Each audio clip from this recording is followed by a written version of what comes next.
name is Brian Craig, and this is where MAGA comes to talk. And we got a lot to cover today. And yet President Trump, what he's doing is just masterful. I mean, we're so lucky to have this guy as our president. I mean, we really, truly are. You know, what President Trump does each and every day is take things to a whole new level of where we've dreamed of having presidents go in the past, and none of them have ever done it, right? I mean, he's doing what no one else has ever done. And, you know, he'll continue to do that. So we're going to start the show in just a couple minutes. If you're new, my name's Brian. This is where MAGA comes to talk.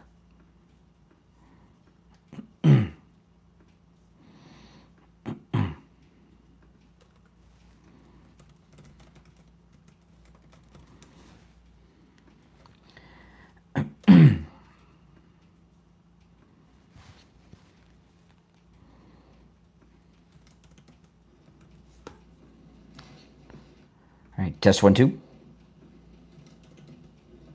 All right, test 1, 2. Okay. Just checking the audio.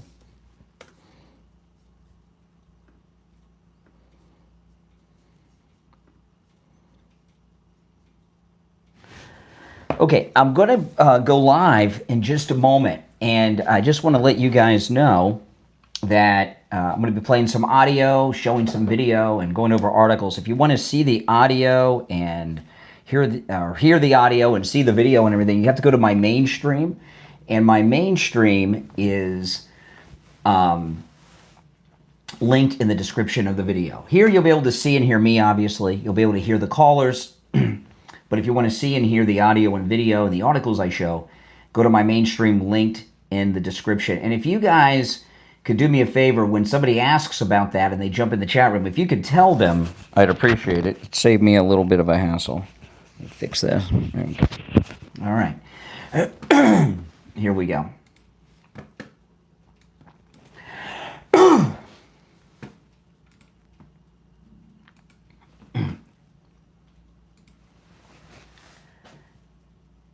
Welcome to the program, everyone. My name is Brian Craig, and this is where MAGA comes to talk. Welcome, one and all. All right, we've got a lot to cover.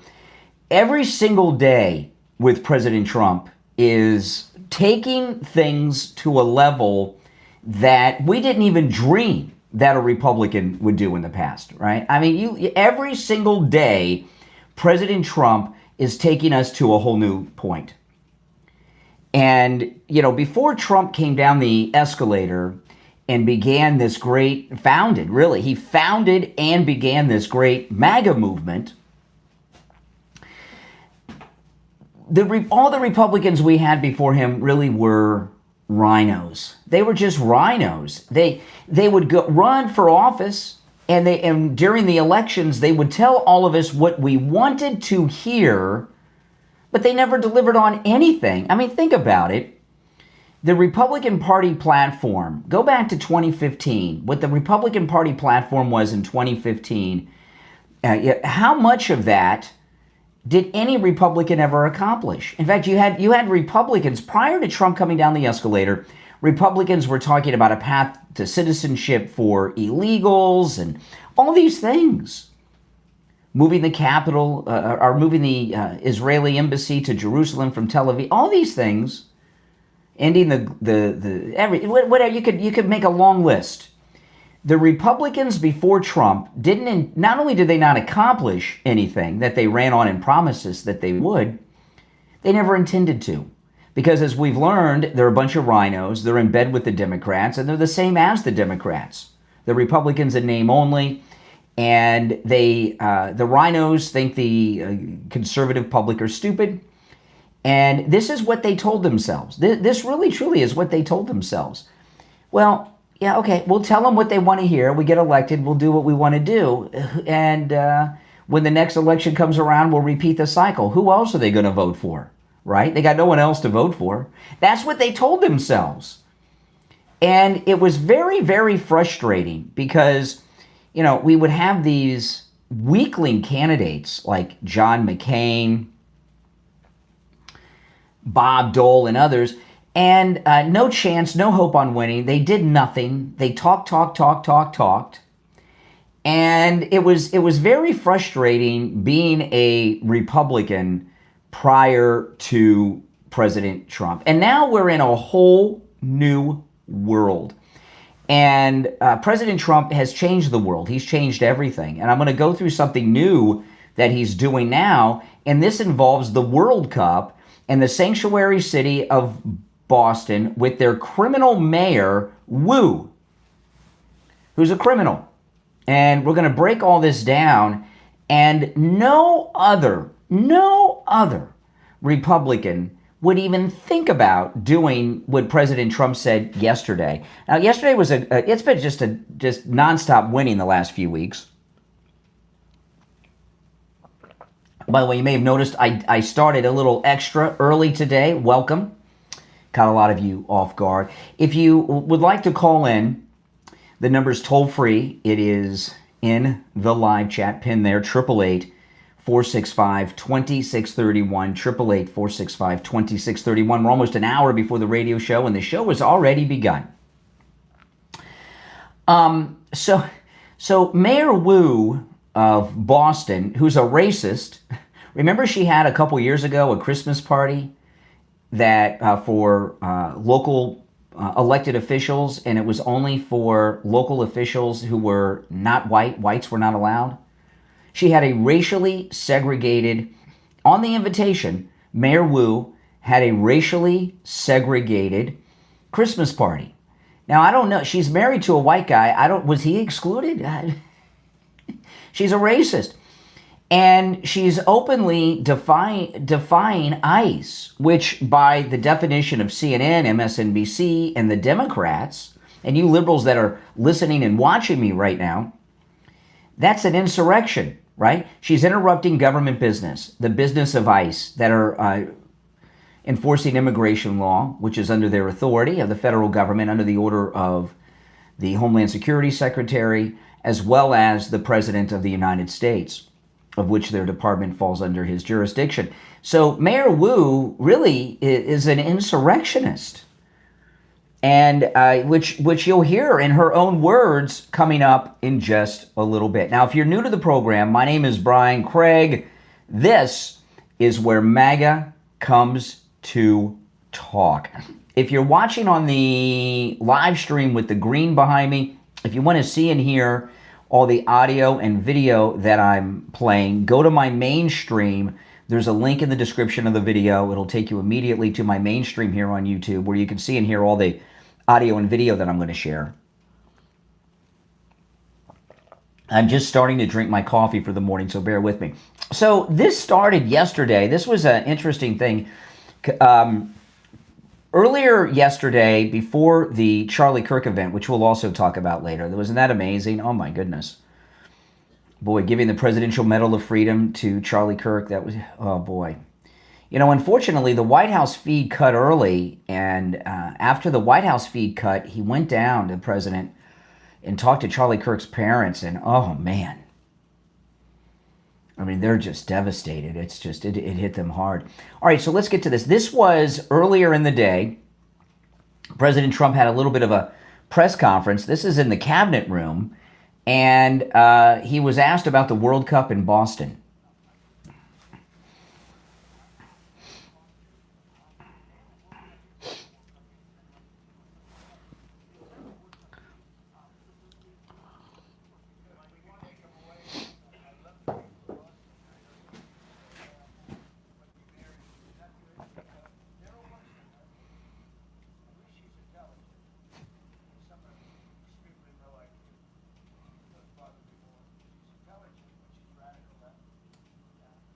Yeah. So, and just give you a little more detail. So the president's actually talking about moving the World Cup out of Boston to another city. Here's a little bit more.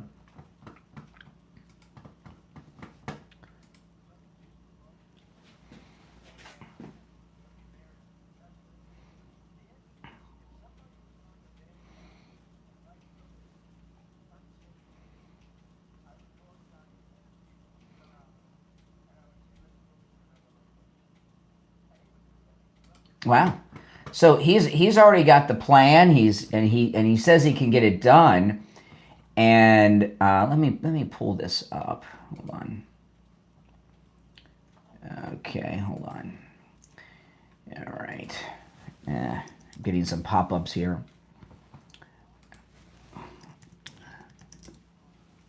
Hold on a second. Let me pull this up. Let me find it. There's a couple of articles on this I want to go through, and then we'll get to Mayor Wu.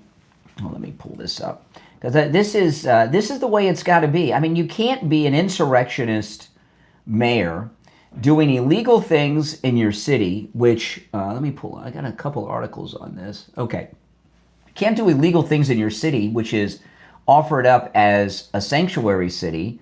And just expect that you can have the World Cup and other things come into the city.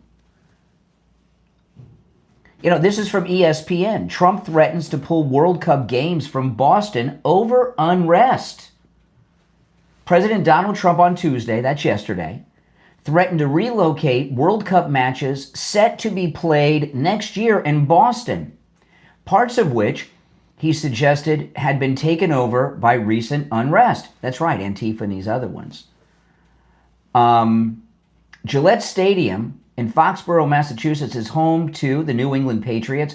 It's about 30 miles from Boston. It's set to stage 7 matches as the United States co-hosts the 2026 World Cup with Mexico and Canada. Trump was asked about the city's mayor, Michelle Wu, a Democrat who he called intelligent but radically left. Yeah. And she's involved in an open insurrection against the government of the United States. Trump said about the World Cup, "We could take them away. I love the people of Boston. I know the games are sold out, but your mayor is not good."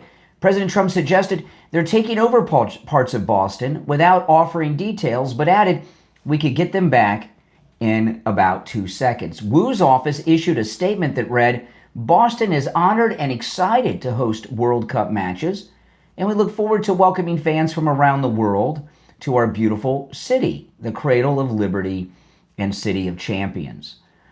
Trump's comments come during his meeting with the president of Argentina, and it wasn't immediately clear what he was referring to earlier in the month, however. Okay, so it goes into that. If you're on hold, hang in there.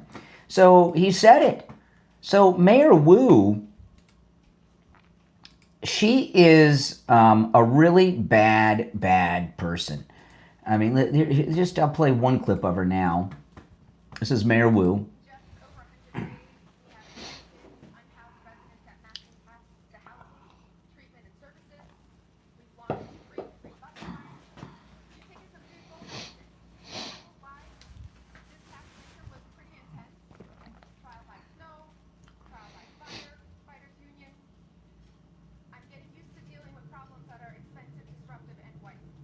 You hear that?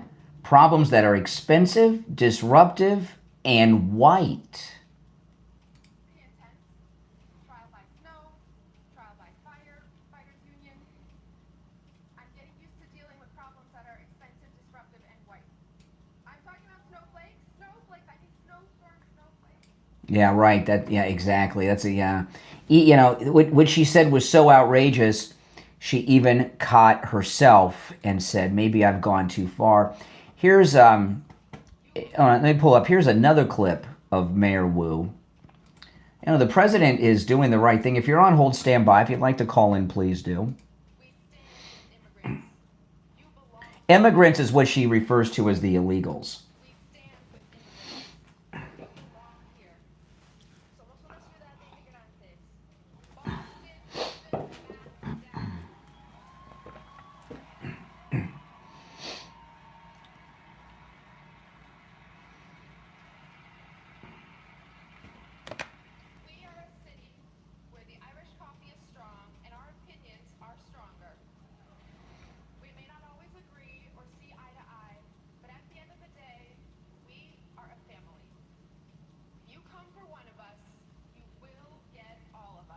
Okay, and she's talking, of course, to the president. So she is a mayor who is involved in an insurrection against the federal government. I have more, which I'll share as we go on. You're on the air. What's your name? Where are you calling from? You're on the air. Once, twice. All right, you missed your chance. I'll get back to more of Woo. If you're on hold, hang in there. If you'd like to call in, the number is pinned in the live chat. Here's another clip of her. Hear that? Okay, oh, that's the one I just played. Okay, here's the other clip. I don't know of any police department that routinely wears masks. ICE. You're talking about ICE. We know that there are other groups that routinely wear masks. NSC 131 routinely wears masks. Mayor, just to clarify, you said NSC 131 neo-Nazi group. Are you comparing them to a neo-Nazi group? What I said is that Boston Police and no police department that I know of at the local level routinely wears masks. Wow. Okay. So a couple questions here. Do you agree with President Trump that he should consider pulling the World Cup out of Boston? Also, is Mayor Wu, is she leading, as she's the leader of Boston, she's the mayor, is she leading an insurrection against the federal government?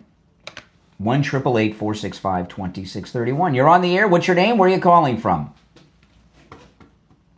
Hello, my name is Kara. I'm calling from Atlanta, Georgia. Hey, Karen. Kira. Okay. What's on your mind, Kira?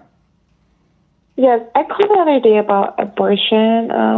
We can agree to disagree. Oh, you called yesterday about abortion. Yes, I remember the call. Yes. And I'm calling again about ICE. Okay, well, hold on 1 second while I answer some lines. Okay, what are your thoughts on ICE, Immigration and Customs Enforcement? I don't know if you think this, but do you think it's an abuse of power to put the troops in certain cities? Because like I said, I called yesterday. I'm a Democrat, but I agree with most of what Republicans have to say. So how do you feel about when it comes to putting troops in certain cities? Because last time I checked, Republicans they don't want government in their cities. Last time we don't want. Republicans are not against government.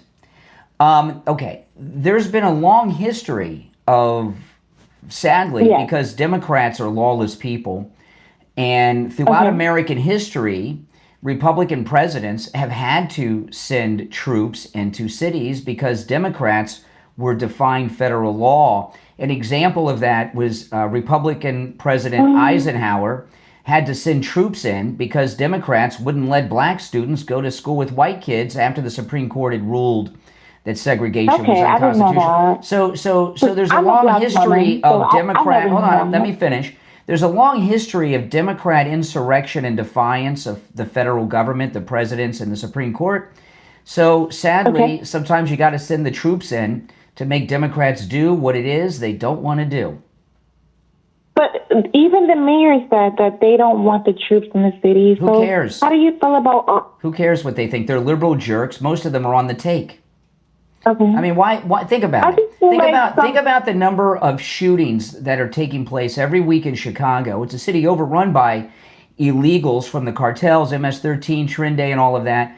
What kind of mayor? But you don't feel like that's a use of overpower? Like I sometimes feel like you are the president, but even the mayor doesn't want you in the city. Sometimes I feel like it's the mayor. Don't you understand? These mayors are in bed with the criminals. Why would the mayor of Chicago not want the international murderous gangs out of their city? Why would they not want that? That doesn't even make sense. I see what you're saying, but it's just like you can sign a paper, and I just think that Republicans stand for the state, what the state wants, and I feel like that your president that you voted for, sometimes he just overuses his power, and it could be a little much. No, in fact, he's very restrained. He's not even using all of his powers. What you have, see, like in these liberal cities, you don't have a functioning government. You have local and state officials who are in bed with these criminals and these cartels, and the people that live in these cities and in these states are being victimized by criminals, and the mayors and governors are doing nothing about it. They're criminals.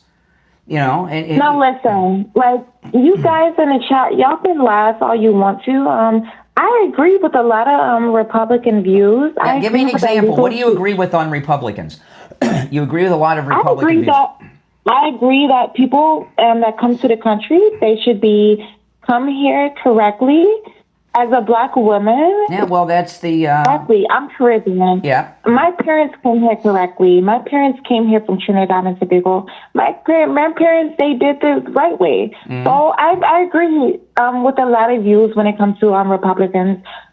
So you guys can laugh all you want to. I agree with a lot of views when it comes to this man, Brian. So.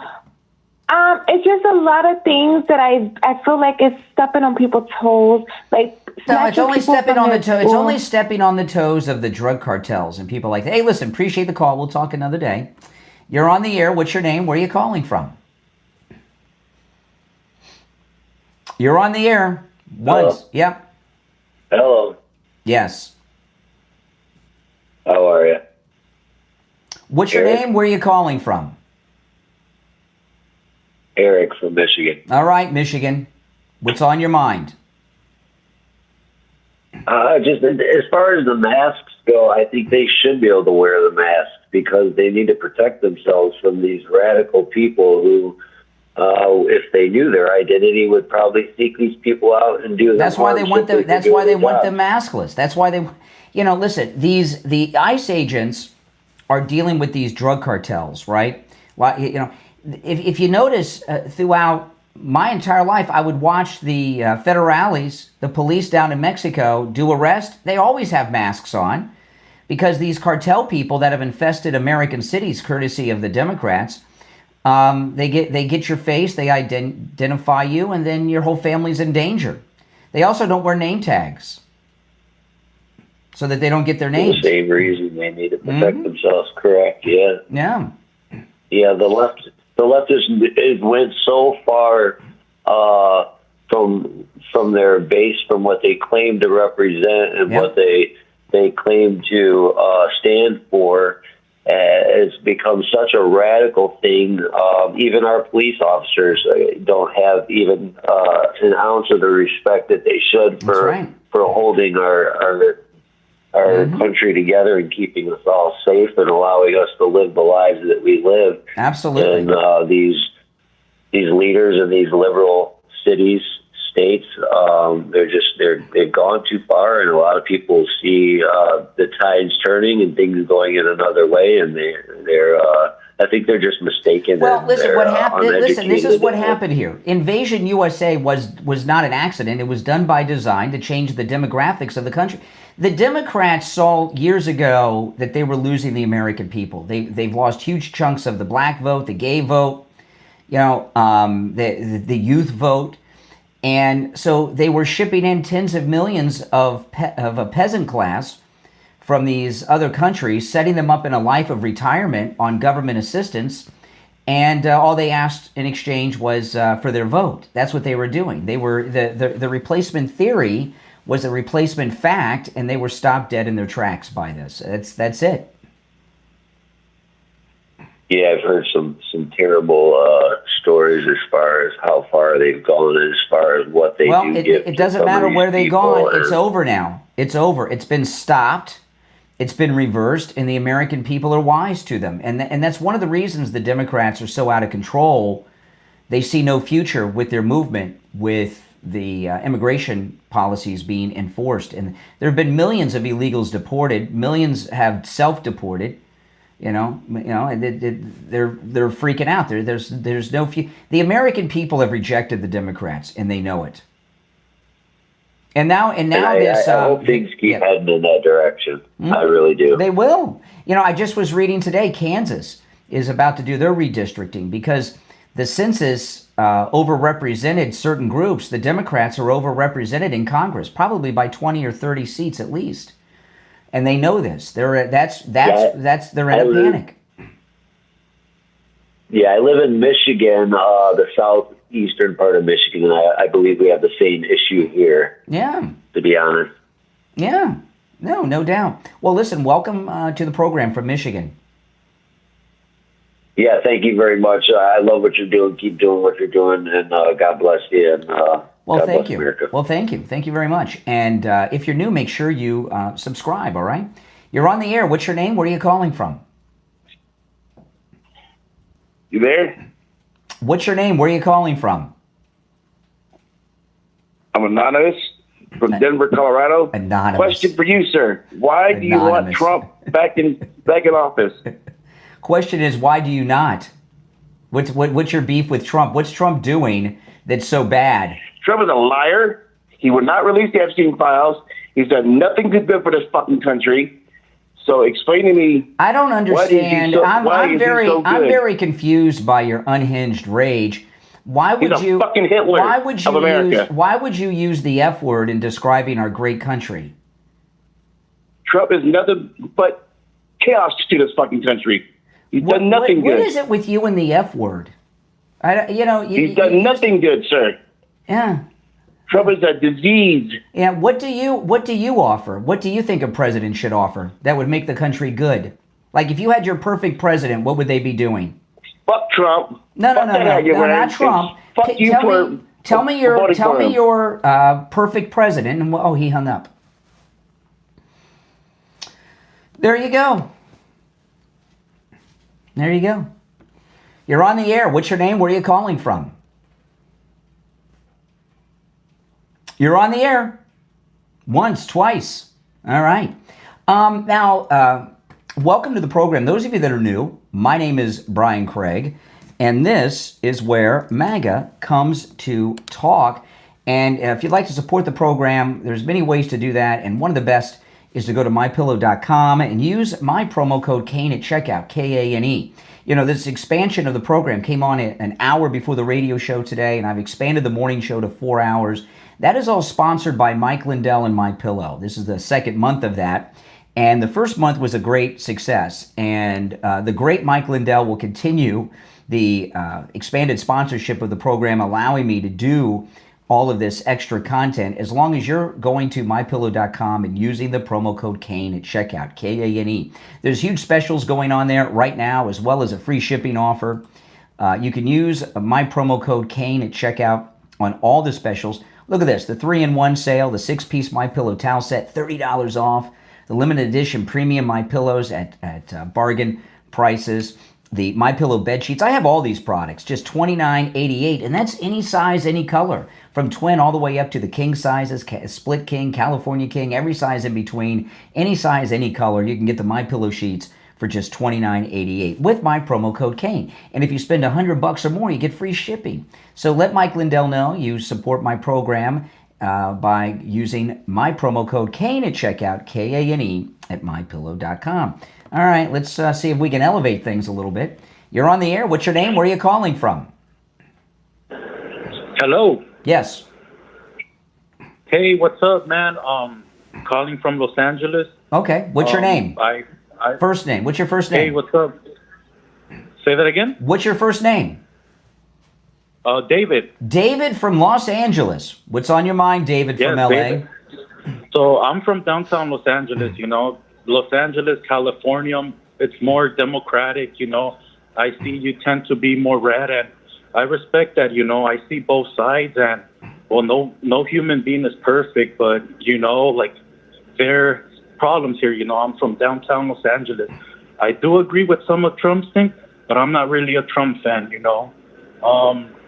Let me tell you this quick story that happened in my sister's school with, you know, the policy that's going on with Donald Trump. Mm-hmm. You know, the whole immigration thing, you know, riots have been going down here, you know, like the people, you know, the people push back, Yeah. you know, there's a lot of... Well, that's called an insurrection. The people are... LA was involved in an insurrection against the federal government. Yes, you know, but they push back, you know, they make themselves heard, everything. That's illegal. That's a crime. No, hold up. Let me say, like, I don't agree with violence. Hell, like, you know, that was taxpayer money that was destroyed, you know. At the end, we're going to pay for it. I get that. But, you know, I was trying to tell you the story that happened in my little sister's school. Mm-hmm. So, you know, with the whole immigration thing, you know, like, you know, it's kind of a hard subject. You know, you have a lot of second generation, you know, stuff like that come from, you know, immigrant backgrounds, you know. Well, everybody's pretty much an immigrant in America, you know. No, that's not true. No, it's not. No, that's not true. That's not true. We're not all immigrants. Well, you know, like this was native land, and you know the Europeans came on boats and everything. But 500 years ago, 500 years ago, half a millennia ago. Give me a freaking break. No, well, you act like they just came here like a month ago. I'm not using it to like contradict and say like you're bad. Everything, you know, everybody's entitled to their opinion. I didn't call you to insult you because you tend to be more right wing or whatever. No, I'm MAGA. I'm proud MAGA. MAGA for life. You know, here. Let me tell me what happened at the school. Tell me what happened at the school. Okay, so you know, one of the classmates, you know, the mom and the sister, you know, they were running an errand, you know, they were in Chinatown in downtown Los Angeles. Boom, they get popped by the bounty hunters. Bam, bam, you know. Bounty hunters? They get popped by the bounty hunters. What do you mean bounty hunters? The bounty hunters that have been going around, you know, arresting people and turning them bounty, in, you mean like private business people that are professional bounty hunters? Yes, correct. Well, bounty hunters seek out people that have warrants for their arrest. Right. So what? The mother driving the car? Did she have a warrant?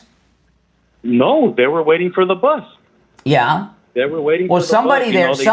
there, somebody had a warrant for their arrest. You know, here's the problem. A couple things. One, you say everyone's immigrants. No, I'm not an immigrant. I'm a Native American. I was born in the United States. You know, Mexicans are not indigenous to the Americas either. If you go back far enough, Mexicans and everyone in Latin America pretty much is descendant of Europeans too, just not white ones, right? Spaniards or Portuguese. So I don't, this thing and this accent that you have is not an American accent. You're saying I don't have an American accent? No, you do not. I have an American accent.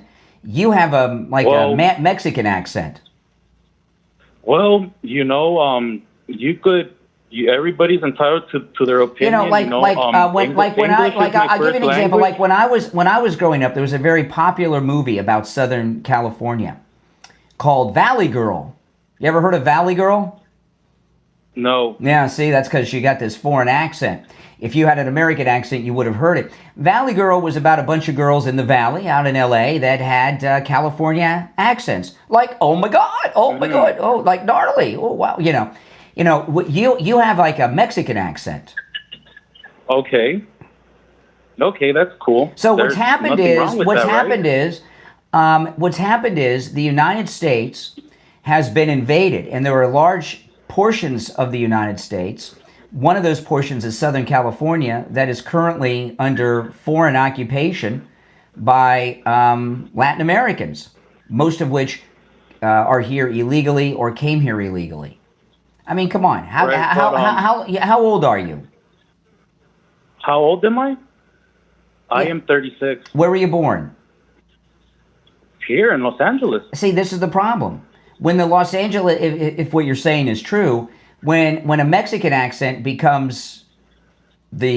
has replaced the Valley Girl accent of Los Angeles, our country is being not just invaded and occupied, it's being colonized. Where are your parents from? Where are your parents from originally? What country are your parents from? Before we get to my parents, I just want your quick opinion. So what do you think about the people that were living in Los Angeles before it was the United States? Before, they went to the war. I don't. Let me tell you. If California, which is a beautiful breadbasket of a state, if it would have stayed under the control of the Spaniards, it'd be just like Mexico today. It wouldn't be a paradise. It'd be and LA's a dump. Where are your parents from originally? Where are my parents from? Mm-hmm. Well, yes. I speak 3 languages. I didn't English is ask you my how many main one. languages. What country are your parents from? My parents are from Brazil. See, your parents are colonizers. They colonized in Los Angeles and had you. And that's why the Valley Girl California accent has turned into this, which I've heard people like you refer to as a Los Angeles accent, a Los Angelino accent. Yeah, you know, my English is slower, you know, like it's slow. Yeah, but English should be your first language. Words like, dude, this is America. English is my first English. That's what English. I went to American schools, you know, like.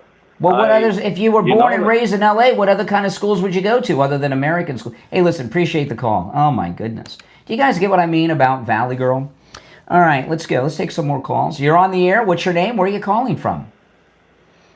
Oh my God, am I? Yes, you're on the air. Right. What's your name? Where are you calling from? Okay, my name is Lorna Charles. I called from Los Angeles, California. Welcome. And I have insomnia, and I love your show. Thank you. I'm a black female Trump supporter. And let me tell you about President Trump. I followed him since the 1980s. Awesome. He was so popular. And then before I call you, Daddy G's like, call Brian Craig. Oh, Lord, can I get through? But remember, he was on Brian, what's his name? What's his name? But anyway, let's talk about President Trump. Yes. I am a Generation X, born 1970, February the 20th, 1970. Awesome. I grew up in the 1970s and 1980s and the 1990s. 1990 is the last great decade of the pop culture. The world sucks, okay? And people, they go on Donald President Trump. Y'all love Trump until he won for president in 2015. And President Trump got a picture of my auntie. Yeah. He is a picture of my auntie. And are you familiar with Gary, Indiana? Sure. President Trump brought the casino to Gary, Indiana. Oh, really? I didn't know that. Back in the late 1980s. Mm-hmm. Awesome. And listen, what pissed me off? What pissed me off is that Trump was so well loved in the 80s and the 1990s and the 2000s until he ran for president. Mm-hmm. Why are we against this beautiful man? Yeah, I know. They all loved him until he came down the escalator. You know why? Because, the Freemason is real. That's well. Listen, I'm gonna move on. Listen, welcome to the program. I got a full board of calls, so but call me again sometime. You're a very good caller. You have a lot to share. Okay. And Brian Craig, I love your show. Well, thank you. Keep it right. Thank you very much. All right, very nice lady. Both and her and the previous caller, both from Los Angeles. We're big in LA. All right, let's go. You're on the air. What's your name? Where are you calling from? Oh, hold on. Let me answer these lines. All right, you're on the air. What's your name? Where are you calling from?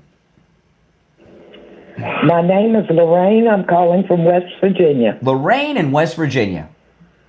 Good morning. What's on your mind? Well, I've heard a lot of talk about immigrants. Mm-hmm. Illegal immigrant. Yes. Does anybody realize that y'all been paying their salaries for years? That you've actually been condoning that practice for years? Because if you're going to the grocery store and you've been buying for the last 20, 30 years groceries, you've been paying their salaries. Okay, so what's that got to do with today? Okay. Well, if you were not uncomfortable with them then, what's the big problem now? Okay, first off, the conservatives have, for many, many years, been trying to shut down the border and do what President Trump is doing for over 20 years, We just didn't have any Republicans that intended on doing it. Okay? So we've wanted Republican presidents and members of Congress to do what's happening right now under President Trump. Just none of them would do it. So this isn't new. Yes, but what it is that every last person who's Republican now that wants to get rid of all the workers, the field workers, and they haven't been replaced because no, they're not. In fact, President Trump told ICE not to deport those people because they're going after people that are first criminals that have a criminal history. Okay, and they're doing that around the country. There's millions of others illegals to deport, and he told them to lay off of the farms because that would have an impact on the food prices. We'll do those last. So the farm workers are not being deported unless they have some felony warrants out for them or something, but they're not being deported or targeted by ICE. Well, ICE just took a 14-year-old girl who was an American citizen. And did what? Drug her out of a car. Uh-huh. And did what? Okay. And did what? So now that you learned that about the farms, you're going on to a whole nother story. Listen, a lot of times you understand that a lot of these the illegals that they're targeting are people that are with these organized criminal organizations, MS-13, Trinda, the cartels, or have warrants. And why do you think when ICE stops an illegal that has children of any age, why do you think they take the children away from them? Why do you think? And if you don't get it right, I'll tell you, but why do you think? Why do they do that? No, the girl's parents were American. No, I didn't. Excuse me. They stop someone that's an illegal. They have children with them. Sometimes they're teens, sometimes they're babies, or anywhere in between. Why do they separate these children from the parents? Why do you think? Why do they do it? I don't think that there's no reason to do it. Of course there's a reason to. See, this is why you're a Democrat. You don't understand what's going on. The reason they do it is to question the children, question the illegal that they're about to deport, and find out if they are really the parents of that child or if they're trafficking them. That's one of the reasons. And when someone's being arrested, no matter what the crime is, you don't keep their children with them when you take them to the jail either. That's why they do that. Do you know that they transported 58,000 illegals in this country? Mm. They did what? Okay. What? The English sent 58,000. The English? You mean England sent 58,000 people here recently? No, they did it at the beginning. The beginning. The beginning. When is the beginning? What year are you talking about? When is the beginning? We're talking about prior to this country becoming a country. Well, what the hell does that have to do with the price of tea in China? That's irrelevant to today. You know, every time I take down one of your points, you move on to another one. You're a liberal in denial. You're a liberal in denial. You don't want to hear anything, and you move on. No, I'm sorry. I must apologize. You have this idea that this is America. It is. It's the United States of America. Yes.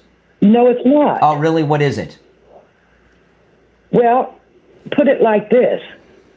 If it was illegal to steal before America became a country, and it's illegal to steal after America became a country, okay, then what you've stolen cannot be conquered because it was stolen. All right, you got a bunch of stupid platitudes from some liberal moron, but we're not deporting Native American. Excuse me. We're not deporting Native American Indians. Why not? They're criminals. No, because American Indians are U.S. citizens. Not American Indians. I'm part Indian. Oh, of course you are. Okay. What Indian tribe are Yes, my grandmother was an Indian. you? Really? Who's your grandmother? Elizabeth Warren? Yes. All right, enough of this liberal revisionist crap. Oh, my goodness. Oh, boy. That's the left, people. You're on the air. What's your name? Where are you calling from? Hey, what's up, man? My name's Ashton, calling from Texas. How you doing? Ashton in Texas. Yes, sir. How you doing? What's on your mind? I got a question. I got a couple, right? So the first Well, one's about that hat, Pick your right? pick Is your the best question. Pick your best question and start with that. All right. So I'll preference by saying I voted for Trump, right? How do you still kind of support him, right? After kind of the whole, my big thing right now is the whole Epstein debacle, right? Why'd you vote for The fact Trump? that he Why you came- voted for Trump? Why'd you vote for Trump? I voted for Trump initially because I thought the first 4 years were relatively well, and I didn't believe Kamala would be a better fit compared Yeah. to Trump. And I also thought Trump had a little bit more. Did you vote at for the President time. Trump last time or Kamala Harris? I voted for Trump last time. I didn't vote for Trump the first term. So I voted for Trump this last term, right? But the whole Epstein thing has really changed my whole perspective on Trump, and especially a lot of the stuff now that's going on. What Trump policies made you vote for him in 2024? You said, "Oh man, I'm voting for Trump because of this, this, and that." I just believe Trump was better for like business Well, in give me a America, and I specific didn't really example. believe in. You voted for Donald Trump in the last election because of his policies. Give me the policies you voted for in 2024 of Trump's. I don't have a specific policy. Yeah, It was because just you're a more like the liar. You idea didn't of vote for tariffs. Trump. That's why you don't have any. Oh my goodness. Oh boy, oh boy. You're on the air. What's your name? Where are you calling from? Hey, my name's Dan. I'm out of Ohio. Dan in Ohio. What's on your mind? Hey, so oh, hold on. Sorry, I still have your That's live okay. going. It's cutting in 1 second. Yeah, there's a delay. So, just based on reports out of September, ICE has detained 71.5% of people without criminal records. And that's No, they're on all. their No, website. listen, all illegals are criminals. There's a 100% crime rate among the illegals. 100%. All right, They're all criminals. They're here but illegally. They're criminals. The idea is that he's not convicting people who don't have violent criminal histories. You don't convict don't have to accept illegals. that. You deport illegals. You don't convict. It's not like an American that goes out and does a crime. They are 100% criminals. You agree with that? They're all criminals. Yeah. Okay. Sure. So they all have. said Okay. He's not There you go. going. He said he's going after people with violent criminal history. First. Well, then why is 71.5% of those arrested with lacking a violent criminal history? I don't know that number is true. But a lot. No, you know, it's you can look it up. I can look it up. I don't need to look it up. All of them are criminals. There's a 100% crime rate among the migrants. They are here illegally. That is a crime.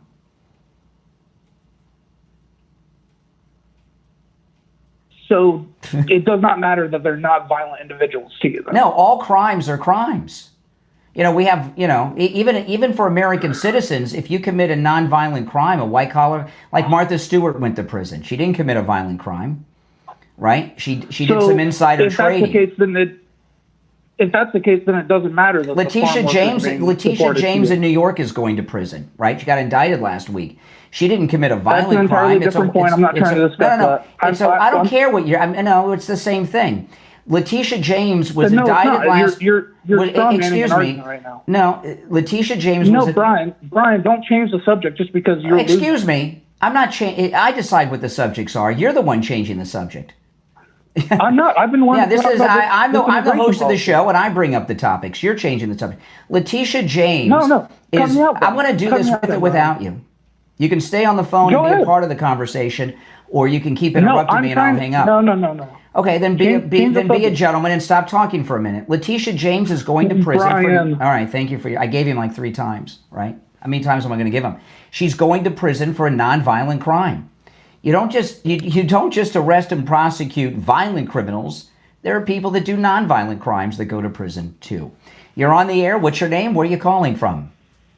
Yeah, good morning, Brian. Good morning. You know, Hey, Richie. Oh, boy. I listen to this crap, total crap from people calling in. These, first of all, they're bleeding hearts, liberals. It's an emotional thing. But we're talking about two types of people here. We're talking about people that came to this country legally, waited. Some of them waited 10 years, had to go through testing to show that they actually knew something about our country, knew something about our history. But they had to get, some of them had to be sponsored by people because they weren't going to just come here and start collecting welfare checks and food stamps and cell phones and get flown all over the United States to the city of their choice so they could go to a 5-star hotel and live in it.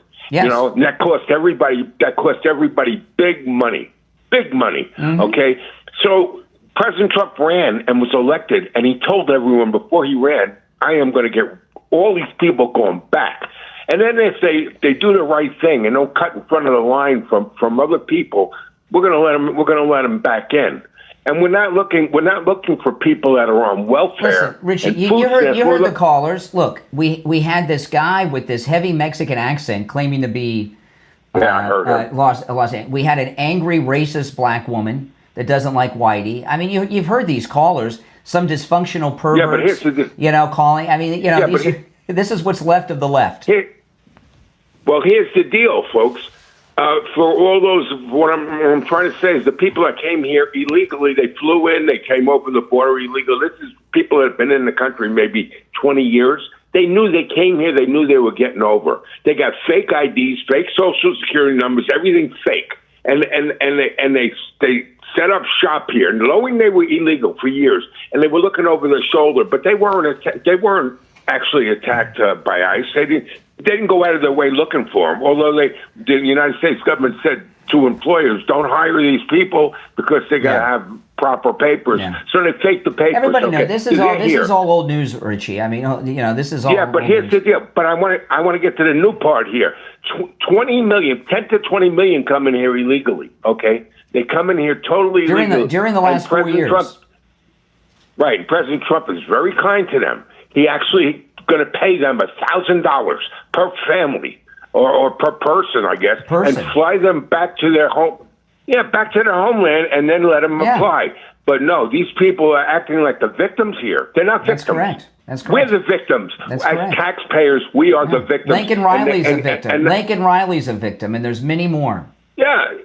What do they expect ICE to do? Are we going to tap? Excuse me. Are you here illegally and not legally? And this is not a new problem. I've talked many times. I haven't mentioned it in a while, but I've mentioned many times on the air. When I was a child, a friend of mine was murdered by illegals here in Florida, in Belgrade, and that was like 1982, 83. I mean, this is not a new thing, and we just haven't had any Republicans that want to do anything about it. All right, Richie, I got to move on, but you can call. You get to call back twice when you call on the pre-show. Thank you. All right, only Richie gets the pass. You guys don't get the pass. If you're on hold, stand by. I'm going to go get some coffee. I'm going to take a quick break and get some coffee. I'll be right back.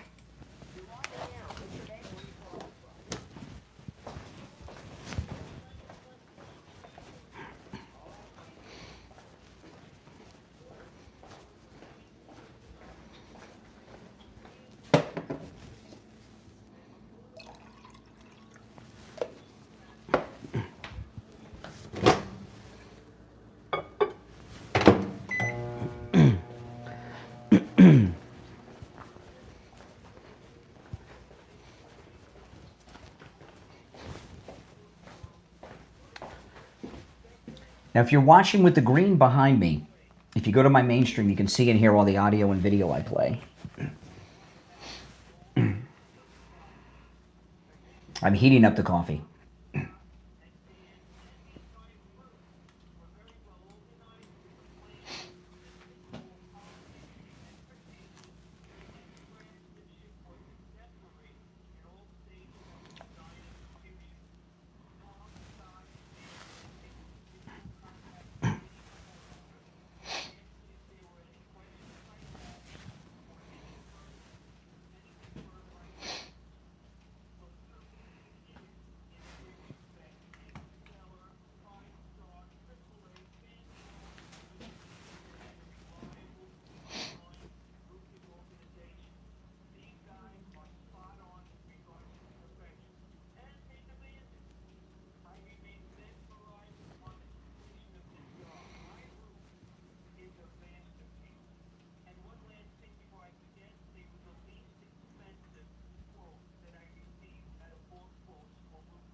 All right, we're back.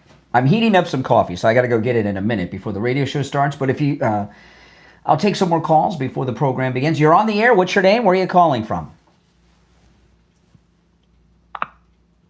Oh, hello. Yep. What's your name? Where are you calling from? Oh, my name is Cameron. I'm calling in from Florida. All right. Go ahead, Cameron from Florida. We're both in Florida. Okay, I love Trump. I have a lot of love for Trump, but the only criticism I have for him is that he doesn't call out the people that's really running everything in America. Because he's running it. No, he's not running it. Oh, who's running it? Have you noticed that? Have you noticed that Trump? That's why I love him. He will call out anybody. All right. Well, who's really running the country? Wrong. You say Trump's not running the country. Who's really running the country? I'm trying to explain. If you let me, talk, I'll explain it to you. So you notice that Trump will call out anybody. He called out Russia.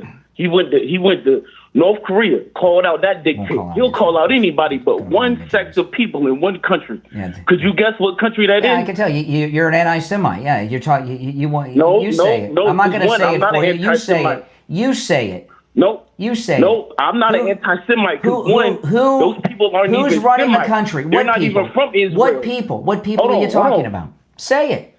Hold on. Say it. Why those can't you people say aren't it? Even from, what? Don't not yeah, those people. What people? What people are you talking about? Say Hold it. on. I'm trying to explain. Say. I don't need to explain. Tell me who you're talking about. What people? Say it. I'm telling you, the fake people that claim to be from that certain land, those are Eastern Europeans. Why won't you say? Why will you not say the land or the people? You're dancing around it. Dealing with. The reason why is because I'm trying not to get your platform demonetized. Nothing's going to get nothing. The only thing that's going to happen with you is you're going to bore the audience to death. I can't help that you don't like Jews. Okay, take care. Israel. Oh my goodness. Oh my goodness. In fact, the Trump peace deal went against what Israel wanted. Netanyahu did not want this deal. All right, my coffee. I just heard it's done. I'm going to go get my coffee. I'll be right back. I'll be back, guys. Hold on.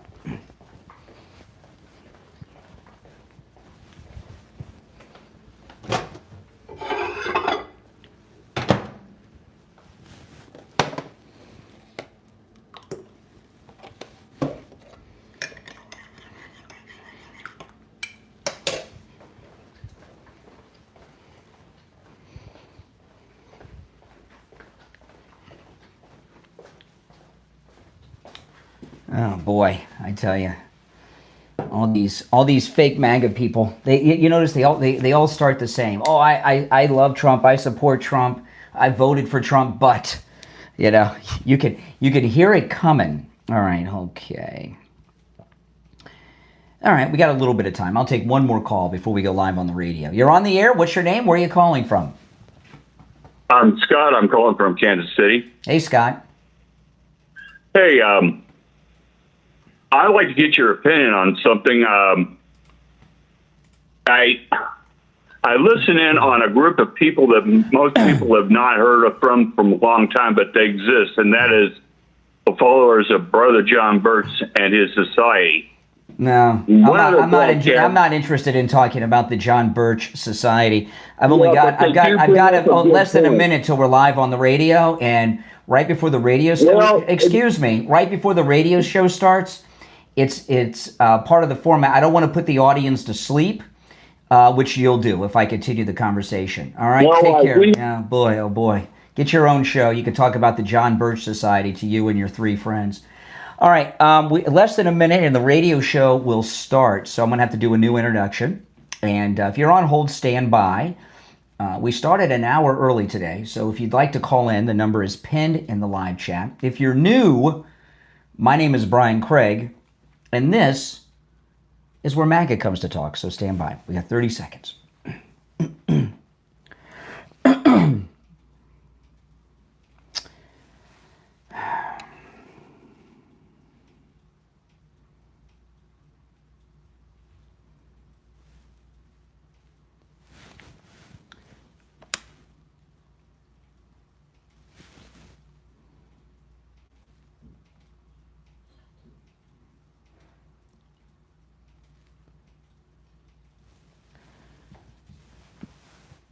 Welcome to the program, everyone. My name is Brian Craig, and you are listening to Florida's longest running radio show, The Steve Kane Show, on the radio since 1977, celebrating 49 years on the radio, and a lot is happening, a lot is going on. Welcome. It is Wednesday morning, so we've got past, it's the middle of the week, which is always a good thing. One day closer to Friday. When I got up today, I thought for a second it was Thursday. I guess that was wishful thinking. Okay, a lot has happened, and for those that are just tuning in, I'm going to recap what I started with an hour ago. President Trump, the things that President Trump is doing each and every day are so amazing. Before Trump came on the scene and came down the escalator, our Republicans were all fake Republicans. They were all rhino fake Republicans.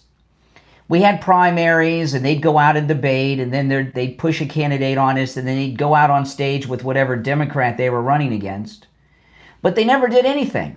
You look at the Republican Party platform. One of the biggest things on the Republican Party platform in the past was overturning Roe v. Wade. Trump did it. No other president made a move to do it. In fact, they didn't want to change these things. They didn't want to change these things because these fake Republican rhinos not only are in bed with the Democrats, all they care about is ripping off the government like the Democrats do to make themselves rich. All right? For decades, Republicans have been talking about shutting down the border and doing deportations. It hasn't happened. Okay? It goes on and on and on. In fact, there have even been Republican presidents that gave amnesties to illegals. Ronald Reagan and others had given amnesty to illegals over the years. And President Trump not only does what other Republicans said they would do and didn't do, he does it in ways that none of us would even think of. Okay? Right now in this country, there are governors and mayors that are part of an insurrection against the federal government of the United States, right? And according to CNN, MSNBC, the Democrat Party, rhinos and liberals, an insurrection is simply interrupting government business, right? Well, there are mayors and governors and others that hold office that are not only interrupting government business, they're encouraging violence against federal ICE agents that are carrying out the orders of the President of the United States. And in the past, one of the reasons you have all this defiance from the left, that are the few that are still in power here and there, they're not accustomed to having a Republican who stands up to them to do anything. They're just not.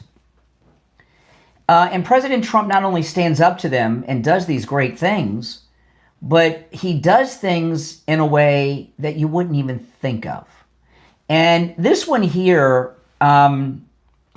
is pretty amazing. I'm going to play this clip, and then I'll get into an article about it, and we'll talk about it. This is a beautiful thing. So before the Charlie Kirk Presidential Medal of Freedom ceremony yesterday, President Trump had the president of Argentina in the cabinet room with some of his staff and his staff.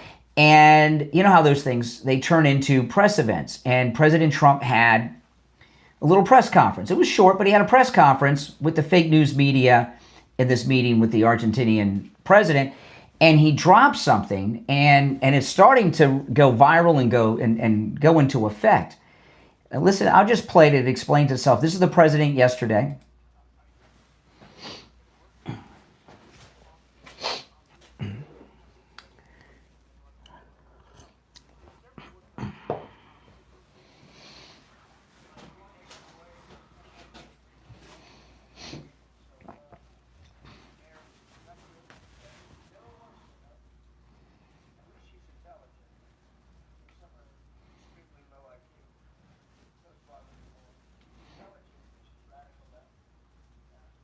Yeah, okay.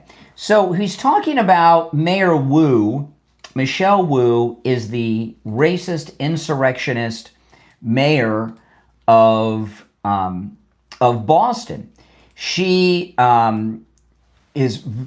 came on the radar screen a couple years back. She had a Christmas party that, for local elected officials, but it was a BIPOC party, whatever they call it. White elected officials were not allowed. Only black, indigenous, people of color who were elected to office. She had a racially segregated event, which is illegal in the United States. And she's been defying federal agents, which is interrupting government business, which is, by the Democrats' definition, the liberal fake news definition, is indeed an insurrection. Let me play a few clips. This is Mayor Wu.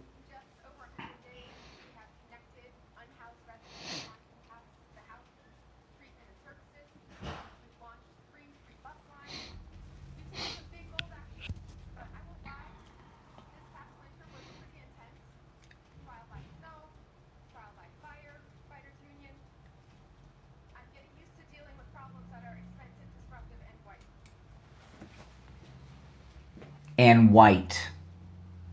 Do you hear that? Yeah. She's a segregationist, racist mayor and defying ICE. Here she is again. Pretty hardcore, isn't it? Now, immigrants, of course, is what she refers to as the illegals.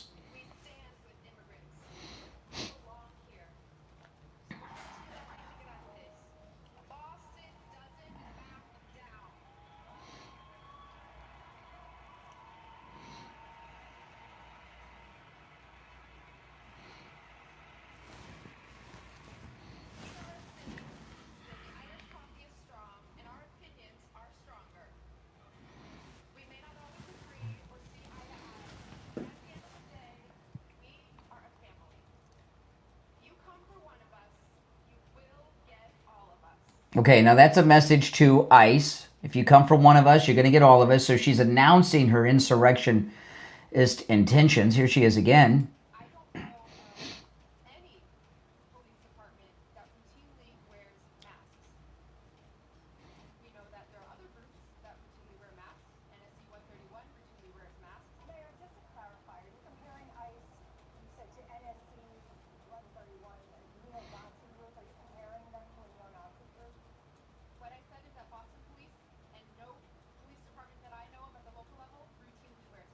Okay, so she's comparing them to Nazis. And what's happened here, President Trump, the World Cup is coming to Boston.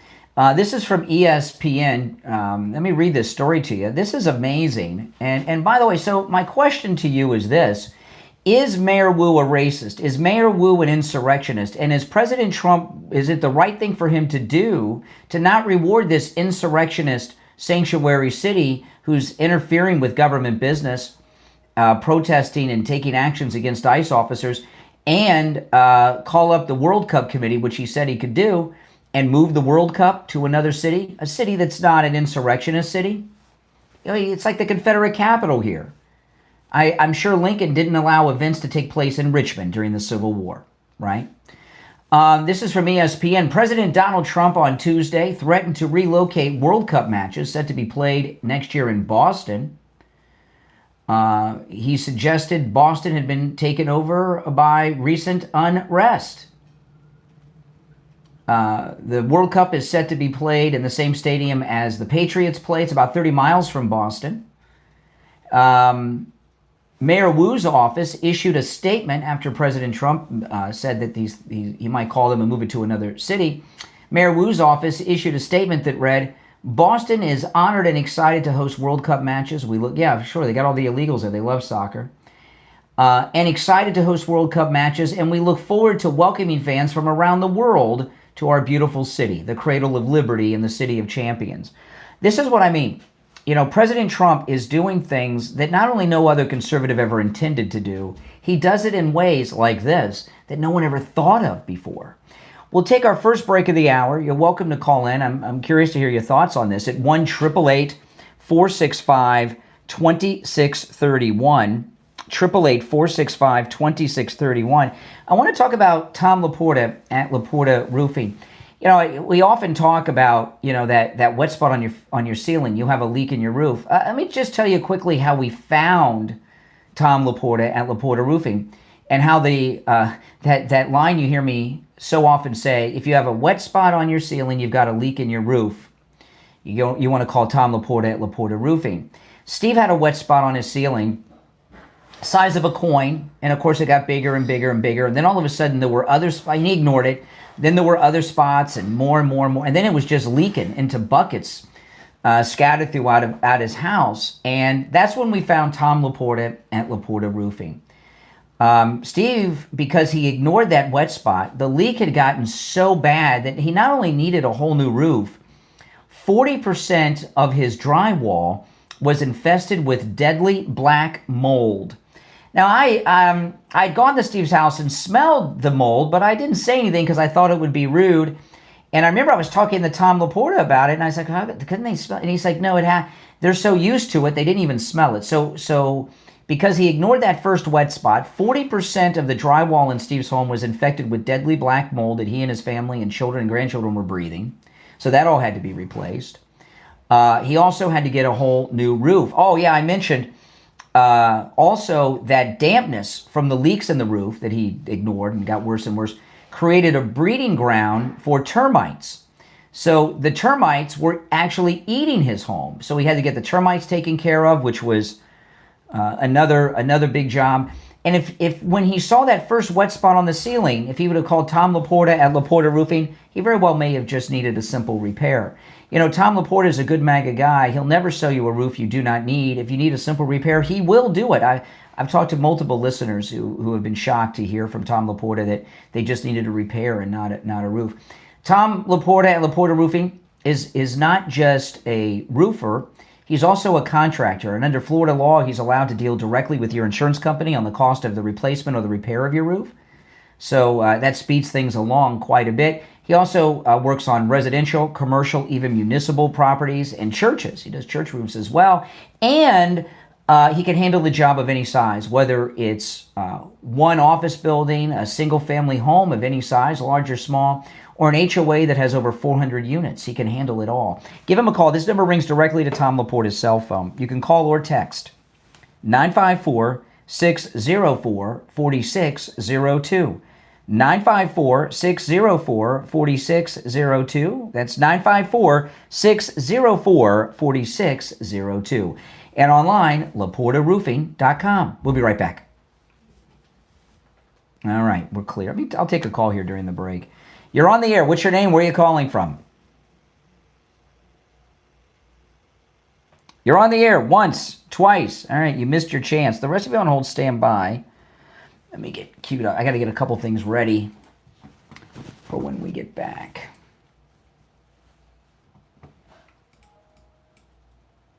Okay, yes. Oh, boy. You're on the air. What's your name? Where are you calling from? Doc from Texas. Hey, Texas. Oh, hold on. Let me put you on hold. I'm going to take you after the break, all right? So you hold on. Okay. What's your name? Where are you calling from? Hey, my name's Tom. I'm calling outside of Colorado. Sorry, I had a few drinks tonight. Colorado Springs. I was wondering if you were, given Trump's recent deployment of the National Guard and whatnot into cities, do you think that has dissuaded these public shootings that happen? Where were you out drinking tonight? No, I wasn't out drinking. I had a couple drinks tonight. By yourself at home? Well, yeah. Where else am I going to have them? Pathetic. Sitting at home alone, drinking? Getting drunk alone? That's sad. That's a sad life, man. Oh, man, I called in to ask you a question and you berate me? No, I feel sorry for you. I mean, you're a grown man. You're sitting at home at night getting drunk by yourself? That's really sad. Oh, my gosh, I Don't know. You have I any can't friends? believe it. Don't you have friends? Don't you have a girl? Well, that's why I called you, Brian. Really? So no one wants to hang out with you? You were my friend, pal. Why don't you have friends or a lady? Why don't you have a girlfriend or some friends to party with? Why do you got to drink alone? How do you know I don't? Well, you told me. I've asked you twice, and you haven't answered. And you told me you were getting drunk last night by yourself. What do you mean last night? I'm talking. I was having a couple drinks. It's 6:19. It's 6:19 in the morning. 2 o'clock. Okay. You got this drunk in an hour by yourself? Oh my goodness. How drunk do you think I am? You're tanked. Have you been drinking? No. Hey, listen, I got to run. I can't. I don't know. It seems like you have because you're a fucking traitor and a fascist loser. Get over it. There you go. Boom. Boom, boom, boom. There you go. Yes. All right. If you're on hold, stand by.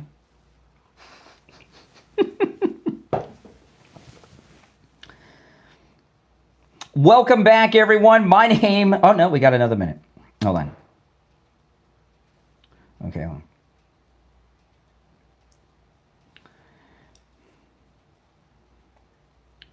on. Okay. Nope, we got a little less than a minute. I started to come back early. Oh, my goodness. That's pretty sad. Pretty sad. Oh, my goodness.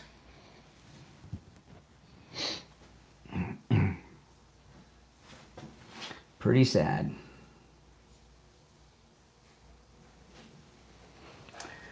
Oh, man. I feel bad for that guy.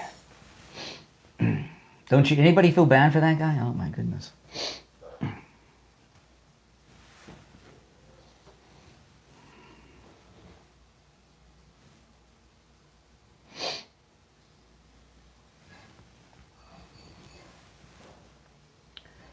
Welcome back, everyone. My name is Brian Craig. This is Florida's longest-running radio show, The Steve Kane Show, on the radio since 1977, celebrating 49 years on the radio. If you guys... Sometimes the most exciting moments happen during the commercial breaks, don't they? Oh, my goodness. Something happened during the break that was just amazing. Well, if you watch me on YouTube, you can see what happens during the breaks. And you missed a doozy. If you're on hold, stand by.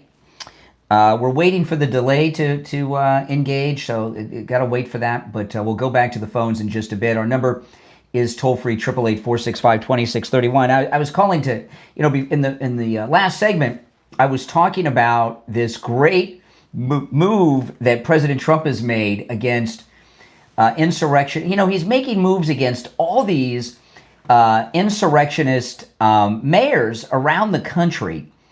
And a lot of people, let me pull up some, I wasn't going to play this now, but I'm going to play this for you now. President Trump, he sent the military and the feds into Memphis a couple weeks ago, and we haven't heard much about it.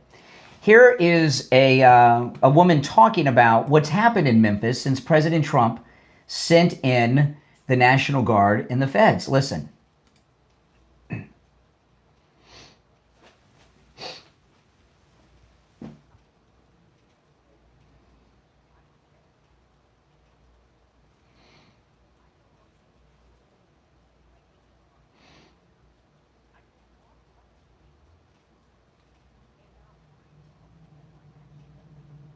Yeah, so Memphis, we're not getting any report. When he first sent the feds and the National Guard into Memphis, it got a lot of publicity, but we've heard nothing about it. And we've heard from, if you follow people on X, there are people all over X who were reporting on Memphis, but the mainstream media aren't.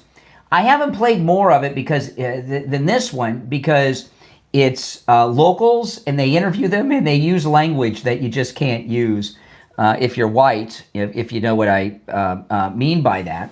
But the crime in Memphis has been cleaned up. President Trump has rid a second American city of crime, like he did D.C.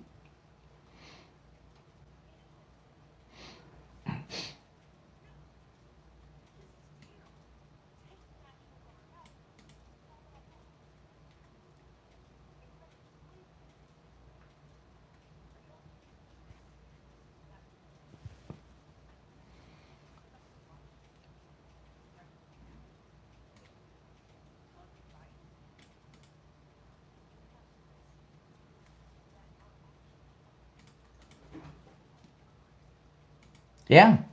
So crime has been wiped out in Memphis, which was a very high crime city. This is spectacular. And of course, because it makes Trump's plans, it shows that they're working, they don't want you to know about it. And Memphis is another majority-minority city. By the way, when you hear me oftentimes say majority-minority, that's a liberal term. Liberals use that all the time for things, majority-minority. It's liberal speak. But Memphis is a high crime area like DC, high crime city like DC was, like Chicago is, like Portland is. He sent the feds in. He sent the National Guard in. Boom. Multiple reports from locals on the ground in the city telling us that crime in the city has been wiped out. I haven't seen a single television news story about it. Not a single one. And, it's likely to stay that way because they don't want people to know how well things are going for President Trump's agenda and his plans. Now, if you're on hold, stand by, all right? Our number is toll-free, 888-465-2631, 888-465-2631. I want to talk about Jupiter Joe Thomas. I don't know why everyone's not in annuities.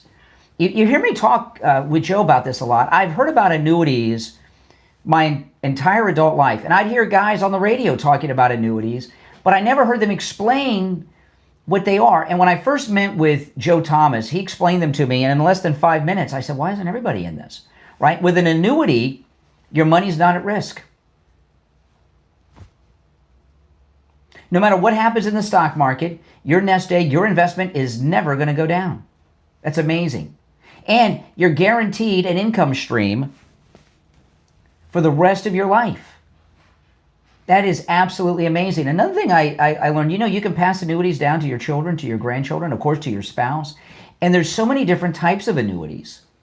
There's annuities. One of my favorite annuities that Joe Thomas told me about is the one that's referred to as the income doubler.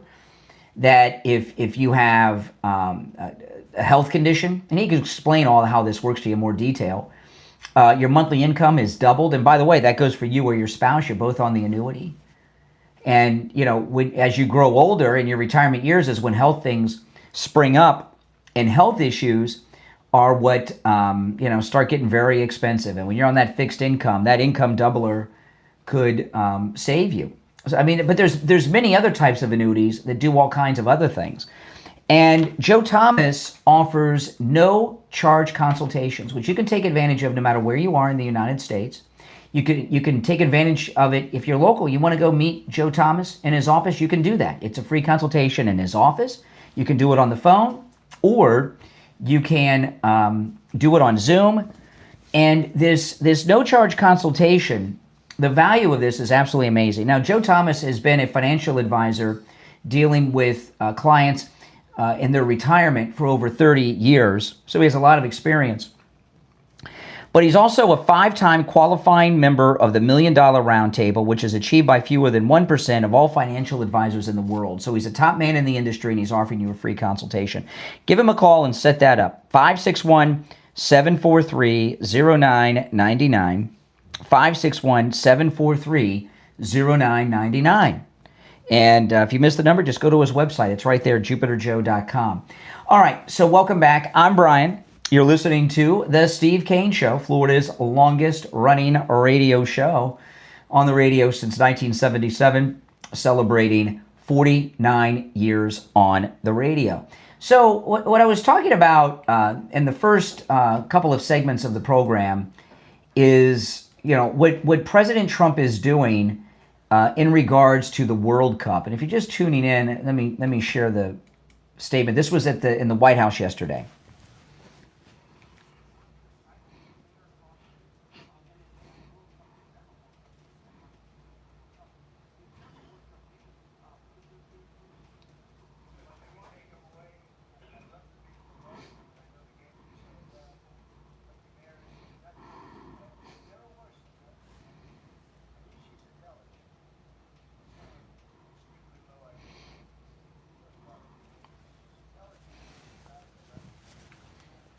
I mean, this is amazing. Because Boston is a sanctuary city and Mayor Wu is opposing ICE, turning people against ICE, organizing against ICE, is he doing the right thing? If you're on hold, stand by. We'll be right back.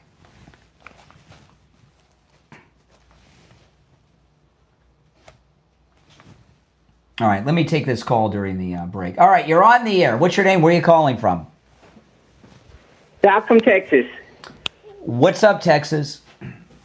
Hey, man, you doing all right this morning? I'm doing very well. How are you? I'm good. Hey, quick question. I don't know this, but I'm going to ask you this. Can Trump sign an executive order to open up the government?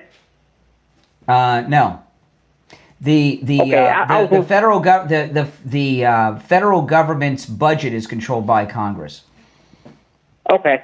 I was just curious about that because I was wondering why he just don't do that and say, okay, now it's open, now y'all get together. But what he has done, I was talking yesterday how he used the tariff money to pay for WIC so that low-income mothers can buy, get their WIC benefits for the baby formula to feed their babies. And then he also, the troops, the military has gotten paid using money that the Pentagon has stashed away. So the military have gotten paid. I heard Steve Kane really couldn't do that without Congress approval. President Trump just did it. Let the Democrats come out and argue that you can't pay the military. I'd love that. That'd be great. They're not going to do that because it doesn't look good. They shouldn't do it. You never know. They shouldn't do it. You never know. They shouldn't do it. They want to do it. My thing about it is, I'm getting sick and tired of both parties, both leaders in both parties, that they need to really sit down and get this hashed out and stop getting on TV every day.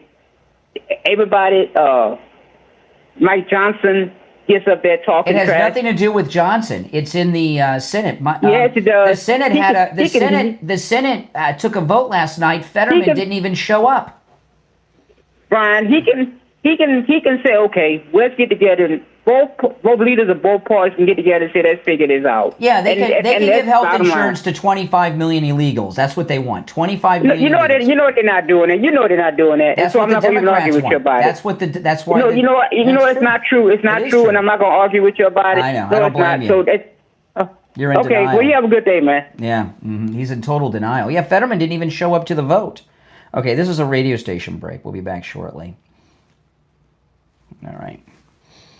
We got just over a minute. If you'd like to call in, the number is pinned in the live chat. And those of you that are just joining, I started today at 5 a.m. So I told you I added another hour. I just did the full hour early instead of going late today.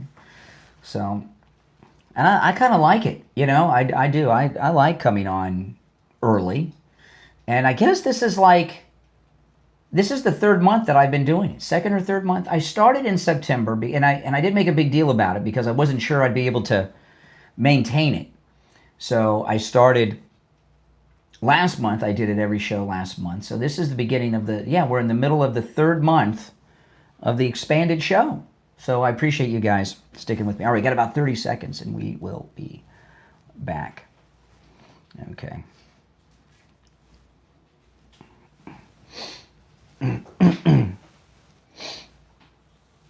Stand by.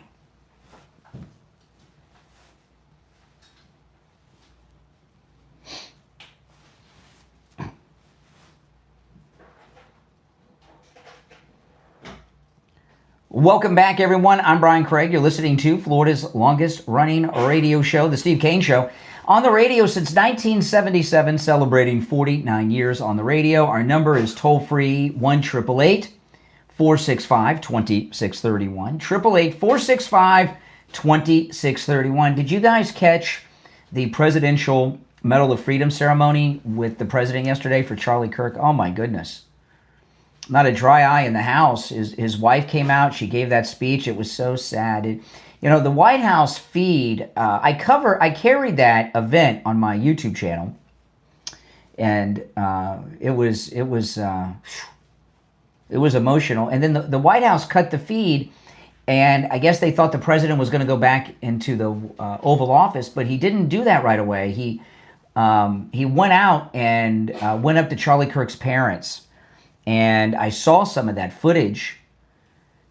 Oh, man. I mean, the parents they don't even look functional. They are so devastated. We're over a month out. I mean, I can understand. That's something you would never get over.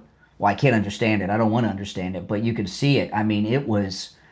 Remember Trump talked about the first time that he went to the Air Force Base when the fallen soldiers flew in and he was with the families?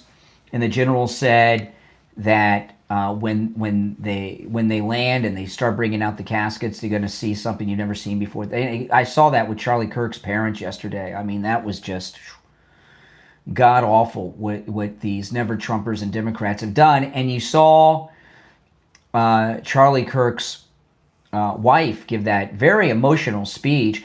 And I didn't realize his son was only 16 months old. So his son will never know him except through, Instagram Reels and TikTok, which is a pretty good way to know him. But, the way the left have responded in the aftermath of the assassination of Charlie Kirk has not gotten any better. Still calling everyone fascist, still defying, still organizing violence and all these things. They've not toned down the rhetoric at all.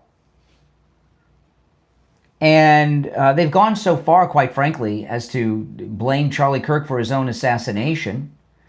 There's been zero coverage on this Democrat assassin since really the arrest. He came in for a court appearance a couple weeks ago, but they're not interested in that. There's all this talk that he came from a MAGA family. If his family were MAGA, like your family or my family, believe me, the media would be covering it because they'd want to blame MAGA.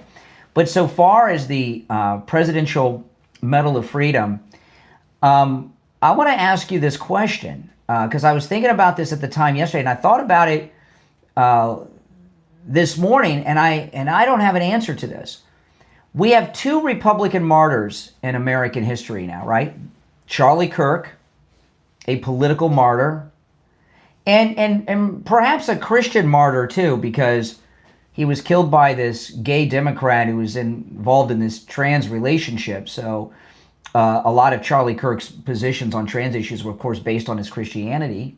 But he's a conservative martyr.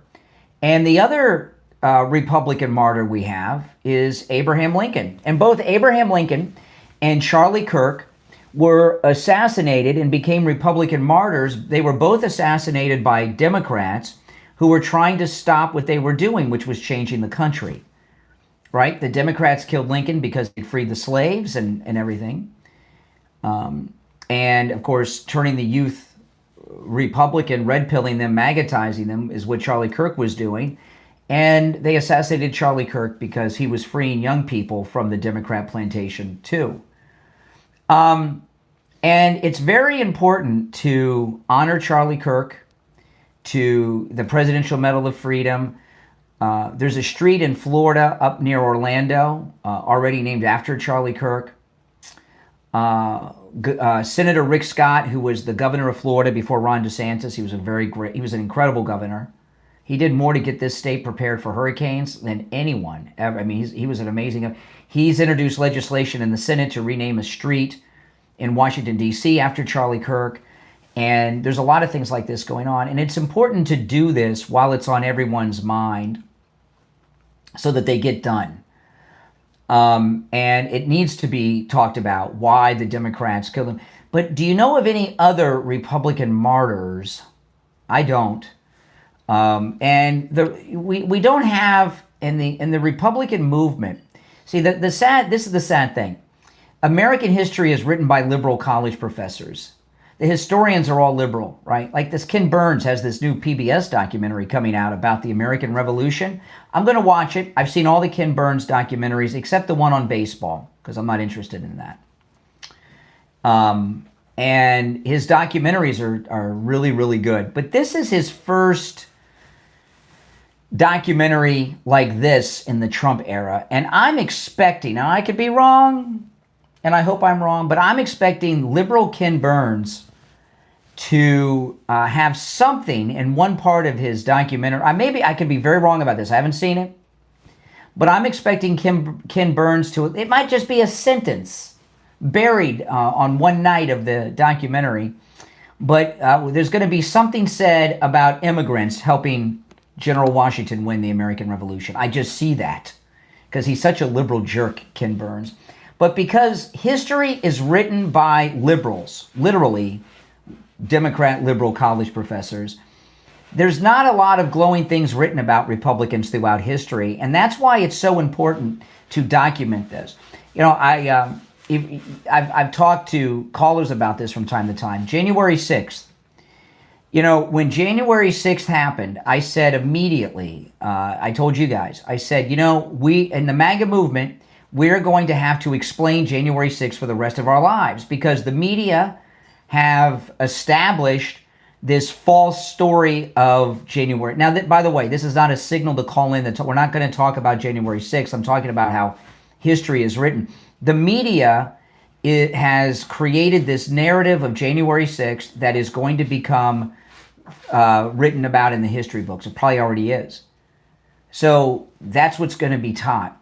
So memorializing Charlie Kirk and getting the true story of what Charlie Kirk was doing and why the Democrats assassinated him is very, very important so that the media record, you know, even in the days before modern media, if you go back in time, newspapers were, gunfight at the OK Corral, as this is a great example, gunfight at the OK Corral, almost everything known in history, true and false and legendary, you know, that's made up stuff about the gunfight at the OK Corral came from newspaper articles.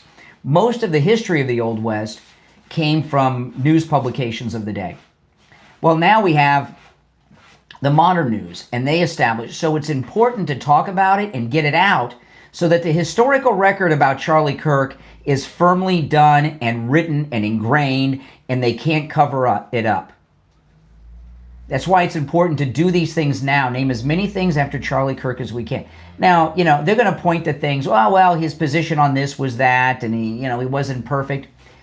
You know, Charlie Kirk's assassination was unlike any, there have been assassinations and such seen on television, but never this graphically. Never in real time and 4K and high definition, right? You know, President Trump's too. You know, even President Kennedy, people didn't see the footage right away because they didn't have the ability to do that. Things were still done on film that had to be developed and processed. And even then it was grainy and hard to see. President Trump and Butler and Charlie Kirk in particular, because, you know, sadly the assassin assassinated and killed him. We saw it, and everybody saw it. Millions and millions and millions of people saw it. And that's one of the reasons I think this one has affected somebody that's not an elected official. It's had such an impact because we saw it, and we need to talk about why they assassinated him. I got a call on my podcast. If you guys do not listen to my podcast, you really should. I got a call from a transgendered guy who's MAGA yesterday, who's been transgender since the 80s, talking about the trans movement of today and the trans connection to the Charlie Kirk assassination. It was a fantastic call. I've never had a conversation so reasonable with a transgendered person, and he's appalled by what's going on in this country with the current crop of transgender people. So you guys should, you know, the Brian Craig Show podcast on all podcast platforms. Just search for the Brian Craig Show and on my YouTube channel. But we've got to get the true story of Charlie Kirk in the history books. And the way you do that is to flood the media while it's still a happening event with the true story of what has happened. All right, if you're on hold, stand by. Our number is toll-free, 888-465-2631. It's a toll-free call no matter where you're listening. Do you or someone you know suffer from neuropathy? Then you want to call Lighthouse Medical. You know, Steve Kane, we talk about how we find our sponsors. You know, if you hear a commercial on the program that I do or Steve does, one or both of us use their services, right? These are, you know, and a lot of times, I was talking about Tom Laporta earlier with Steve's Roof, out of necessity, we'll find people. Same goes with Lighthouse Medical and the neuropathy. Steve had neuropathy so bad he couldn't get out of bed. We had one of our cruises come up. This was like 3 or 4 cruises ago. And we had a cruise coming up. He's like, I can't get out of bed. I don't think I'm going to go. We had an appearance coming up. That one at the mall where they kicked us out, had to call the police on us. Remember that? Some of you guys were there. Conservative Doug was there. And we found Lighthouse Medical. Steve went over there before they were a sponsor on the program and had the treatment. He had neuropathy so bad he couldn't get out of bed. He saw relief the next day. And here we are over 3 years later. They relieved him of all of his neuropathy symptoms. And over 3 years later, they have not returned. They have a treatment for neuropathy at Lighthouse Medical. They have a treatment that works and a treatment that lasts. We're over 3 years out. It's amazing. They can help you no matter where you're located in the United States in this era of telemedicine. So give them a call. Make sure you mention you heard them on the Steve Kane Show, because then you get the no-charge consultation. 754-222-6642. 754-222-6642. That's 754-222-6642. And online, lighthousemedicalcenter.com. Callers on hold, you stand by. I'm Brian Craig. We'll be right back. All right, I will go to the calls after the break, okay? So guys on hold, you hang in there, and we'll be back shortly, okay?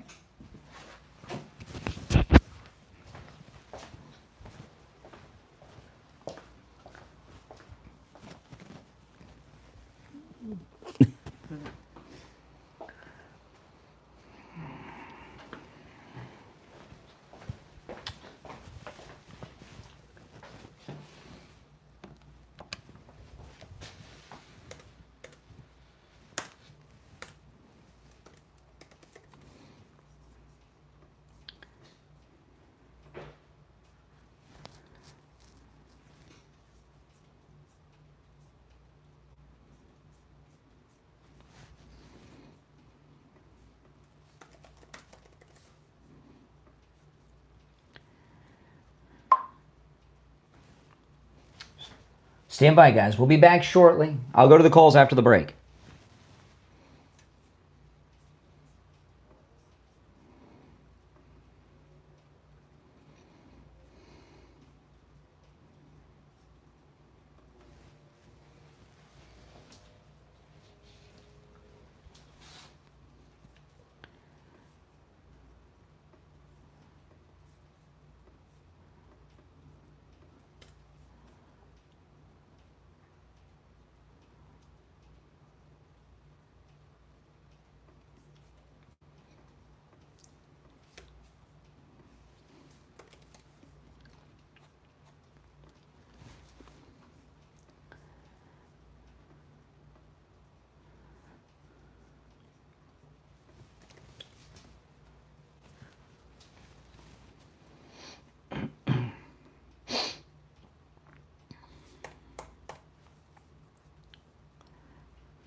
All right, we'll be back shortly, guys, and I'm going to go to the phones. We'll be back in less than a minute. Okay, there's one opening on the board at 888-465-2631. Now, you guys, I came on an full hour early today. I came on at 5 a.m., which I kind of like that. I don't know. I'm a morning person. And you guys were there, so thanks for joining me early. I appreciate it. So, actually, we're finishing. We're going to be starting the third hour here. So, all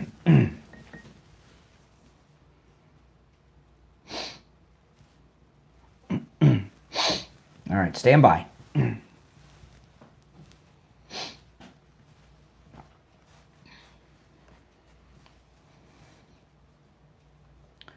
Welcome back, everyone. Let's go to our phones. There's one opening on the board at 465-2631.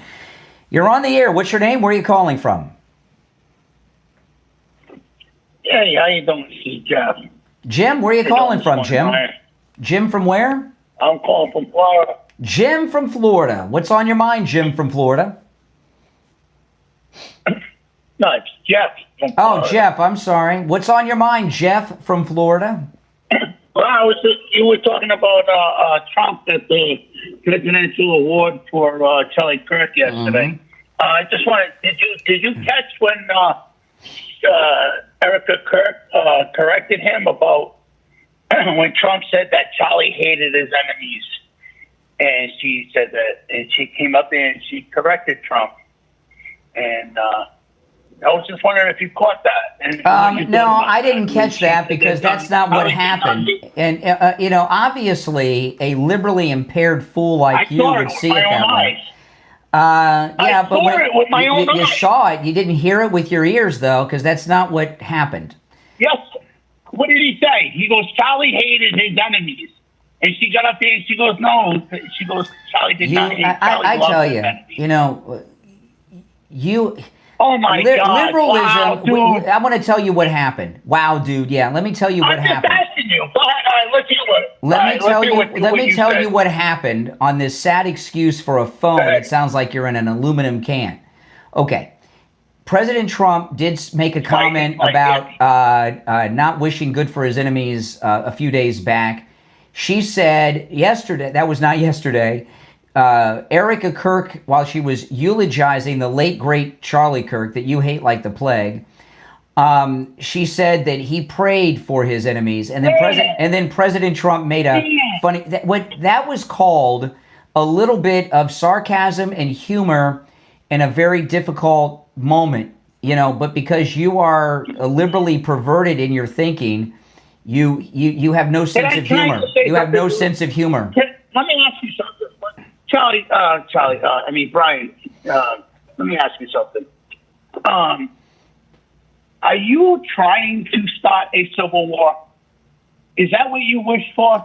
I don't understand. All I have are words. I don't know why you think words are see, this is the problem. See, this is why you liberals killed Charlie Kirk. You think words are weapons. Words are not weapons. Words are not weapons. Words are not weapons. Well, you use them as weapons when you say... No, they're not. Words are not weapons. Words are, excuse me... The Democrats did this. The Democrats did that. Do you remember... Okay. Do you remember there was an old little thing that we used to say. I'm sure you said this when you were in school. Remember this? Sticks and stones may break my bones, but names will never hurt me. Now all of a sudden you think words are sticks and stones. What's the matter with you? Well, but why are you when you come on disagreeing with some mental defect like you is just a verbal debate we're having, and you're hearing things that aren't even happening. It's not a verbal debate. It is not a verbal debate we're having because all you do is hurl insults. You listen. You call me. I don't call you. And you've called me before. Exactly, you know what I'm all about. You know what I'm all about. I know. So you find it that it's okay to insult people, but when somebody insults the Republicans, you people turn into snowflakes. How's that? Like you are a big snowflake. You can't handle it. You said something that was untrue about a grieving widow and the greatest president ever, and I told you what really happened. What did I say? You said she reprimanded the president. She didn't reprimand. It was a little moment of sarcasm. She mocked him. No, she didn't. She mocked him. Nope. She did too. She basically told him that no, Charlie did not hate his enemy. Charlie did not hate his enemy. The other day, President Trump had his physical the other day, and the doctors had an interesting finding. They said that President Trump's physical age is 14 years younger than his numerical age. That's what the doctors at Walter Reed said. Now, I'm not a doctor, and I don't know how old you are, but I would say that your mental age is about 56 years younger than your physical numerical age, because you think about things and talk like a child. You talk like a teenage boy that never grew up. You're in arrested development. Really? Oh, Okay. I Wow, guess that's I touched a interesting. nerve. I touched a nerve. I guess you've heard that before from someone. No. Yeah, touched a nerve. No. Hey, listen, take care. Have a good day. Take care. Take care. You're on the air. What's your name? Where are you calling from? You're on the air. What's your name? Where are you calling from? All right. Once, twice. All right. You missed your chance. You're on the air. What's your name? Where are you calling from? Brian, am I coming in okay? Indeed you are. I can hear you fine. Yes. Hey, now hold on a brother, second. Let me answer these other lines. Hold on. All right. Go ahead, IB. Hey, I'm glad you finally put the nail in that guy's coffin when he said arrested development, because I'm thinking my brother has this phrase, small things. You're focusing on small things, all these things in life and what's going on in our country. And I'm glad you put the nail in that last caller's coffin. I called in because I want people to go back to your podcast yesterday. It was bad A. And I was totally moved by the transgender guy. I was totally blown away by that guy. That was, let me tell you, that was one of the best calls I've ever, in the after, I host my podcast in the afternoons on my YouTube channel live, and I take calls like I'm doing now so you guys should follow me on YouTube, and you can catch the afternoon show live, or go to your podcast platforms and search for the Brian Craig Show, and you can catch that, Apple Podcasts, Spotify. I'm on all of them. I'm even on audiobooks, If you go to Audible, the Brian Craig Show podcast is even on Audible. So wherever there's podcasts, you can catch my podcast. But the guy is transgender. He became transgender like in the 80s or 90s, and he is just appalled by what's happened with. He's afraid to talk publicly because he's afraid of the trans activist. Yeah, he's saying there's a niche within the transgender community. There's a small little sector that is appalled by what these other people are doing, putting writings on bullets in bullet cases, and what they're doing. But what baffled me about him is like, you're so reasonable and rational. Exactly. I'm like, well, why do you want to transgender? I was confused, but at the same time, I was kind of giving a little clap. I was a little applauding while I was listening to it. I couldn't believe it. Yeah. And Dart from Texas. I'm sorry that your wife died from the breast cancer. He used to be in Louisiana, and and now he's in Texas. So he says, and I believe him. But he's never going to agree with anything that you said, because I listened to the show so intently. He used to say, no matter what, I'm going to vote Democrat all the way down the line. Yeah. All the way down the line. Yeah. So you can't move that guy. He's just like a big boulder. Last night, Trump, Mrs. Erica Kirk's speech was amazing, watching Trump like a grandfather standing behind her. Yeah. She will never want for anything. Bye. I'm going to get emotional. Well, you okay? I'm gone. You all right, IB? Yeah, I'm good. Okay. It's terrible. It is terrible. It's terrible. I mean, those little kids. Oh my goodness.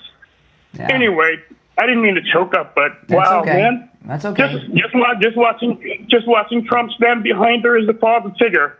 It was amazing. But she'll never want. She will always be taken care of, and so will those kids. That's right. All right, IB, take care of yourself. Now, if you're on hold, stand by. Yeah, I agree. It was very emotional. I was tearing up watching that yesterday. Were you? I want to talk about Dr. Appleton and his robotic laser away pain treatment. The thing about the robotic laser, I want to tell you a couple quick things about it. One, what it does, this is not just some stationary laser. It's a robotic laser. So what do I mean by that? It's this. The laser actually moves around the part of your body that's being treated. As the example I use is the knee, because this is, because Dr. Appleton, he explained to me how the laser worked with my knee. The pain was coming from the top of my knee, but the laser actually treated the whole area, the top, both sides, the behind of the knee. The whole area was treated. And what the laser treatment does is actually repairs the damage that's causing you the pain. Give Dr. Appleton a call. Not only are appointments not necessary and walk-ins are welcome, the consultation with Dr. Appleton is free. even if you're walking in off the street, even on Saturdays. Take advantage of that no-charge consultation and say bye-bye to your pain like I've done 7 times. Dr. Appleton's website is AppletonChiro.com. AppletonChiro.com. You can give him a call, 954-973-0710. 954-973-0710. 954-973-0710. Give him a call and say bye-bye to your pain. And online, again, AppletonChiro.com. All right, we'll be back for the next hour. Call us on hold. Stand by. I'm Brian, Steve Kane Show. Back after this. Oh, boy. IB got emotional there. All right.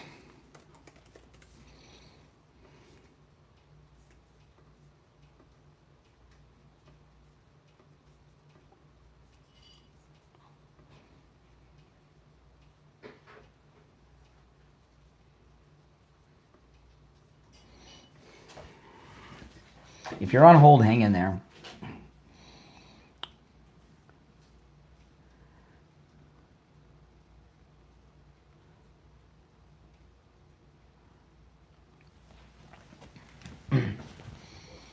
Okay, show that.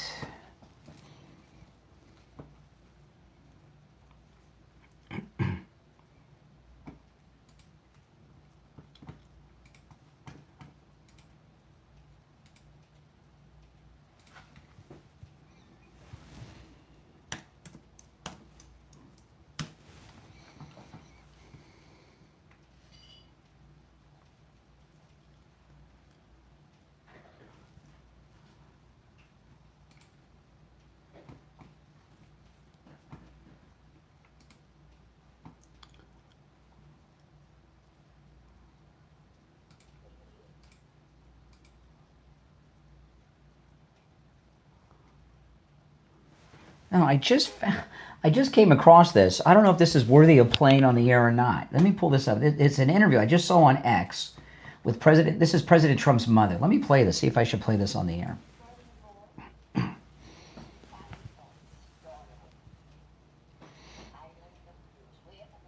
Oh yes, I'm going to play that when we get back. For a very good reason. If you're on hold, stand by. And I know why I'm going to play it too, so.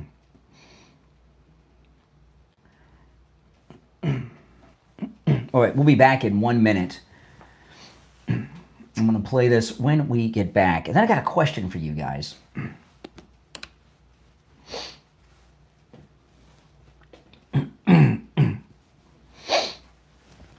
Less than a minute, we'll be back. If you're on hold, hang in there.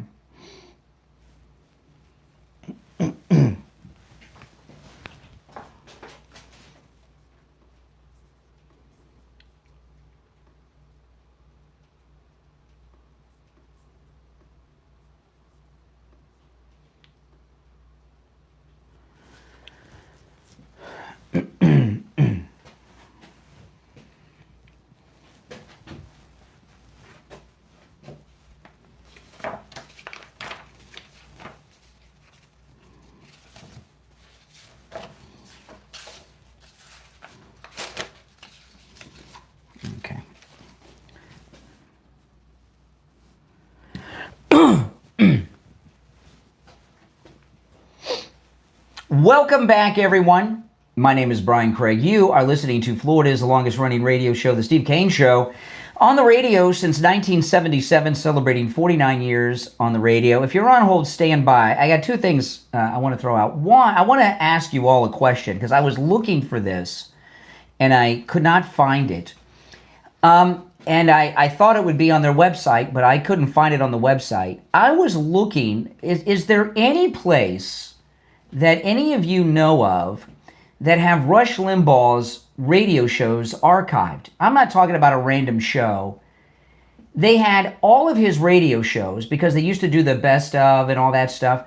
Is there any website or platform that you know of that have the old Rush Limbaugh shows archived? And I'll tell you what I was thinking of doing, because he was so great, and I miss Rush. I'm thinking about I was thinking about getting an iPod. I know, right? Who gets an iPod these days? And I was thinking, wouldn't it be so cool to have an iPod that was filled with all the old Rush Limbaugh shows? He was so good. You hear me quoting him all the time. And I couldn't find a place where all his old shows are archived. And I'm surprised because I thought when I went to his website, I saw a couple of shows on his website, but I thought that they would have like some kind of paid membership where you could get all the old shows, and I didn't see that. So if anybody knows where all the old archived Rush Limbaugh shows are, and if they're available, call me. I'm really looking for that. Okay, before I go back to the phones, I just came across this during the break on X. And I'm going to play this for a very particular reason. I'm not going to tell you why until the end. I haven't even listened to all of it. I just heard the beginning of it. I've never seen this. If I've seen this, I've forgotten. This is a very old television interview of President Trump's mother, Mrs. Trump, Mama Trump. This is President Trump's mother. And I've only listened to the first couple of seconds of this, but there's something I want to talk about involving this interview. But listen to President Trump's mother very carefully here.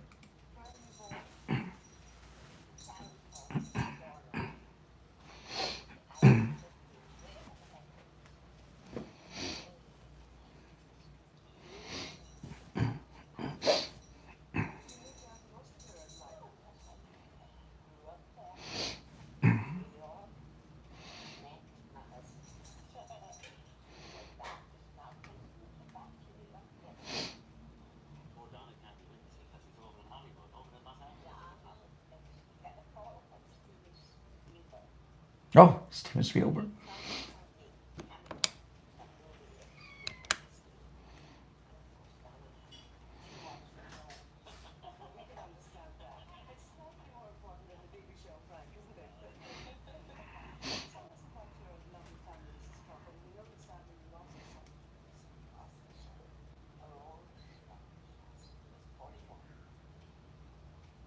Wow. I mean, okay, that's the first time I've seen that clip, and I'm assuming, is that an interview in Scotland?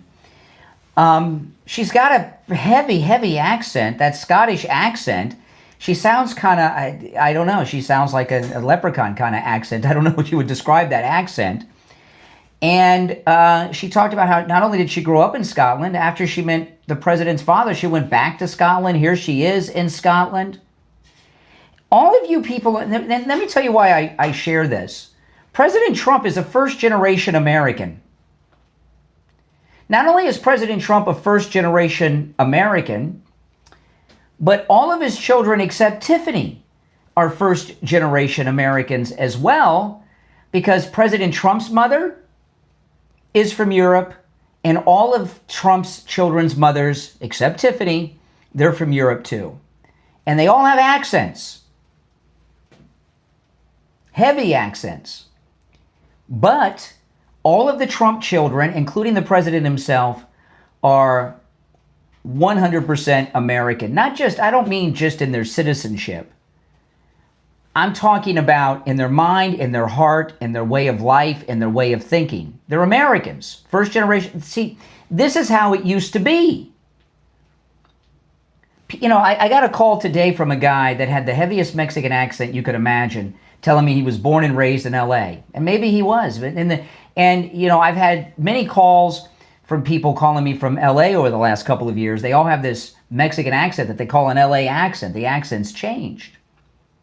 Donald Trump doesn't have an accent like that. Barron, now I did see a video of Barron with the president when he was a little boy. He was first talking, and he had an accent, but he doesn't have that accent anymore. They made sure that he didn't have that accent, probably. President Trump's older children, they all have American accents. Because in the old days, you came here, you married, you had a kid, and they were Americans, and you wanted them to be Americans. You wanted them to think, talk, and sound like an American because they were an American. Now what happens, you get people who come here from other countries, like Ilhan Omar that was talking the other day about wanting to bring Somalian values to America. I don't even know what that is. Anarchy? What's a Somalian value? Seems like the only value they have is to get the hell out of there. right? I'm talking, and you talk to, oh, well, we're all immigrants. We're all immigrants. You don't hear her talking that way. President Trump's mother. It's pretty amazing when you think about it. So all of you liberals, all of you Trump derangement syndrome suffering lunatics who think that the president hates immigrants, listen to his mother. I'll rewind it now that I've said all that. Liz, she's hard to understand.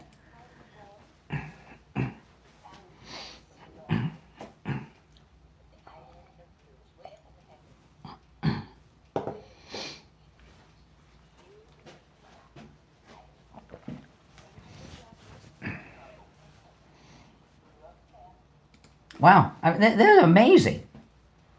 Mary Trump is her name. I call her Mama Trump, but Mary Trump, and you know, not that Mary Trump. This is Mary. This is the OC Mary Trump, the original. Okay. All right, let's go to the phones. How can you say this guy hates immigrants? Listen to his mother. 888-465-2631. You're on the air. What's your name? Where are you calling from? First talking. You're on the air. And he had an accident. Once, twice. I'm on the air? Yes. Brian. Yes. This is Captain White.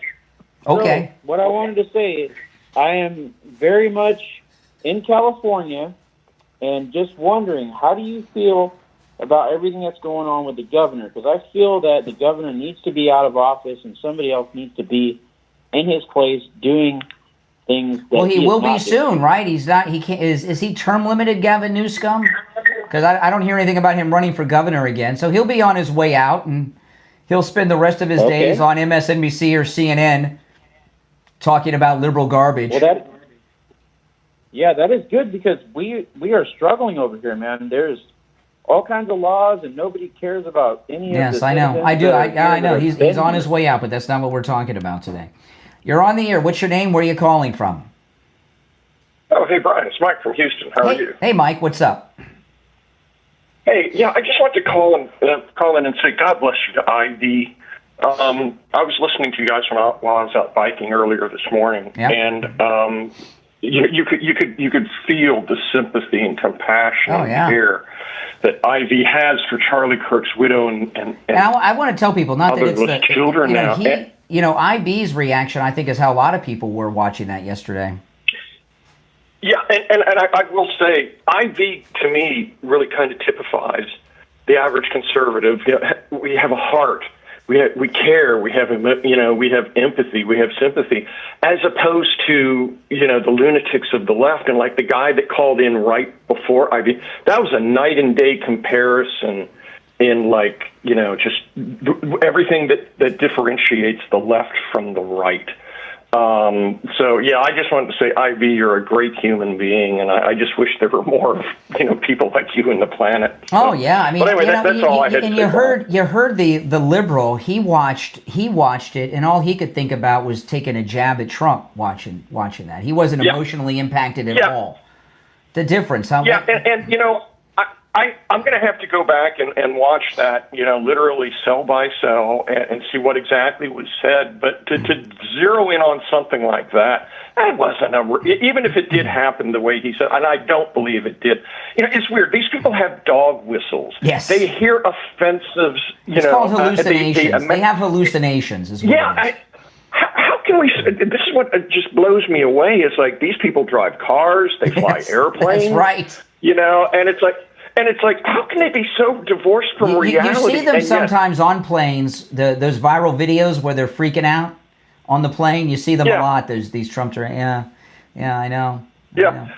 But anyway, that's all I want to say. I appreciate the call. Appreciate the call. Oh, by the way, I also want to say, I love your new hours. Oh, you do great. Yeah, I started the show at 5 a.m. today. Well, I appreciate that. Thank you. It's good to hear. Yeah, thank you. All right, good. If you're on, what's about Patrick from Colorado, who goes on our cruises, he just sent me the podcast link to Rush Limbaugh on Apple Podcast, and I will listen to this. But there's just one, and I appreciate Patrick for sending this. And he has, Patrick goes on all our cruises. He's got my cell phone number, so he texted me, and that's cool. I'll listen to these. But I just noticed there's short segments. They're 12 minutes, 27 minutes. 8 minutes, 15 minutes, 6 minutes, some of them 2 minutes and 25 seconds. What I'd like to be able to get like the whole shows, right? Like the whole 3-hour show somewhere. You know what I mean? And I can't find that anywhere. I didn't know about that either, so I appreciate it, Patrick. I did not know those were on Apple Podcasts. So I'd like to find the whole episodes. All right, let's go back to the phones. You're on the air. What's your name? Where are you calling from? Hey, good morning, Brian. It's Adam. How you doing this morning? All right. Oh, you know what, Adam? I looked at the. I got a break. I'm late for the break. I'll get back to you after the break. All right. All right. Hold on. Appreciate that. I'm sorry. I got to take the breaks on time, guys. It gets me into trouble. You know, I'm wearing a shirt today that I've had for a while. It's a red Hawaiian shirt, and you know, a lot of you guys make fun of my Hawaiian shirts. I like them. I'm in Florida. You know, life's a vacation. And I like to have bright shirts, so when I'm on my MAGA scooter, you know, my Vespa, you know, people notice me, all right? Between the Vespa and my shirts, they'll notice me a mile away. But this shirt, this is an amazing shirt, thanks to Coastal Weight Loss Secret. I was telling you guys yesterday, I went through my entire closet. I took out every shirt out of my closet yesterday, or day before yesterday. I was telling you about it yesterday. And my wife and I, we went through and got rid of all my old shirts that don't fit me anymore. And this is a shirt that just a few months ago didn't fit me. It was small. It was too small when I got it, and it was so tight. This shirt was like wearing a girdle if I tried to wear it a few months ago. And now that my stomach is flat, I've lost over 35 pounds. My stomach is flat. It fits like a shirt's supposed to fit. I don't know what size this shirt is, but I'm going to take a picture of the size on my cell phone because this is the perfect fit. This shirt was so tight on me before. My results with Coastal Weight Loss Secret are typical. They are not unusual. Now, you know, I could have lost weight faster if I would have exercised. Did no exercise.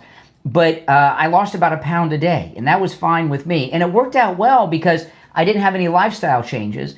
So since I didn't have these huge lifestyle changes like working out a few times a week, maintaining the weight loss has been totally effortless. Call Coastal Weight Loss Secret and schedule your free consultation. They can help you no matter where you are in the United States, by the way. 561-247-6300. 561-247-6300. 561-247-6300.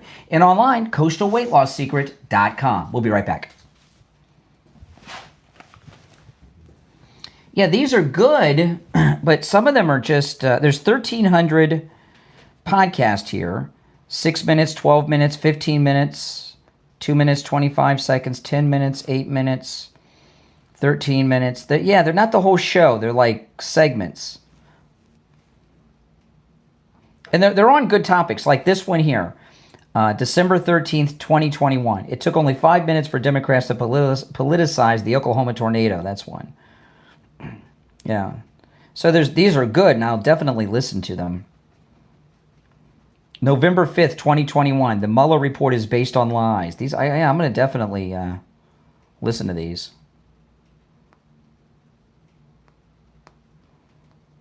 I will definitely be listening to these. But does anyone know where I can get the full episodes?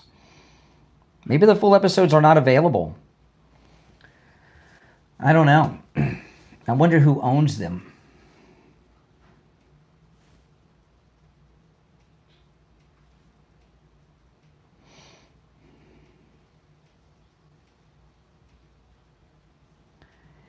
Okay. We'll be back in a couple minutes. If you're on hold, stand by, guys.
Yeah, I thought I've never really heard the president's mother speak like that.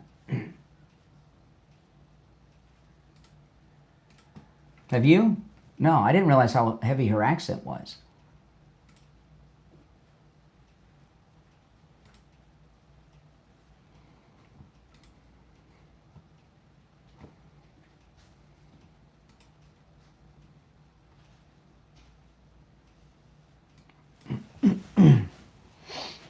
All right.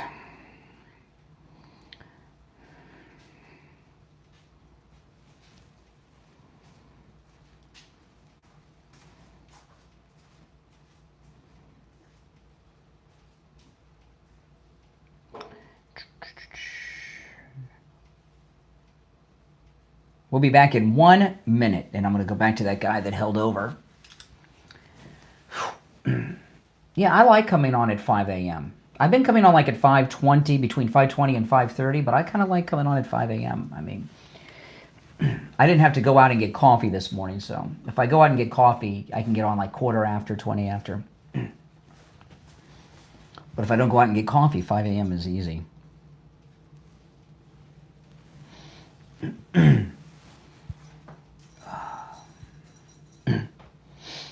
All right, 30 seconds. We'll be back.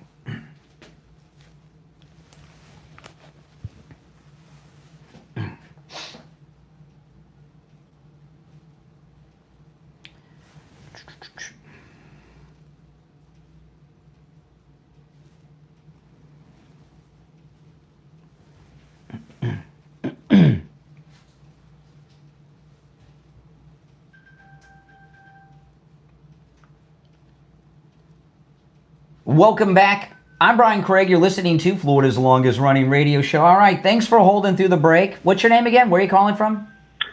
Yeah, good morning. This is Richie. Oh, hey, Richie. Brian, oh, you're not the guy I was talking to. I got the lines. All right, Richie, go ahead. Yeah, I want to make a comment. I want to make a comment about President Trump's mother with the accent. I can remember when I was 11 years old. My grandmother passed out when I was 11. Yeah. So I knew she came from Czechoslovakia and broken English so bad.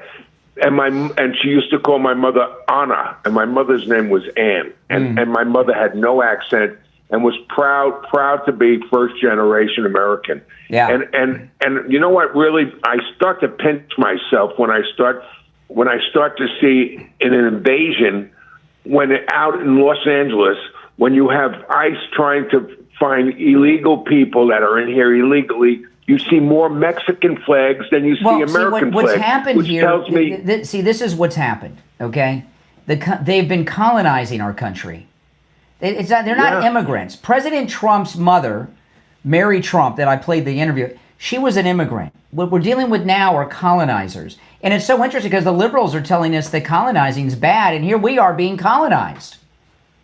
Exactly, 100%. I mean, to sit there and see more Mexican flags flying in Los Angeles than American flags makes me sick. Just to go to a baseball game at Shea Stadium, during our national anthem, you see gay pride flag on their big Videotron.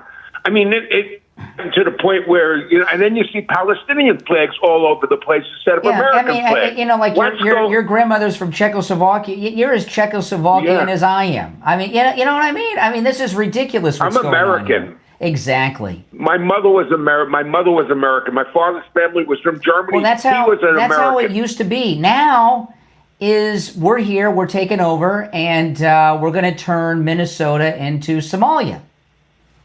Exactly right. And that's the big problem, that the immigration here has gotten so out of control that major countries have unloaded everybody into this country. Listen, it's not immigration. It is colonization, like when the Europeans came to the New World, right, originally. All right, I appreciate it. It is an invasion and a colonization. All right, you're on the air. What's your name? Where are you calling from?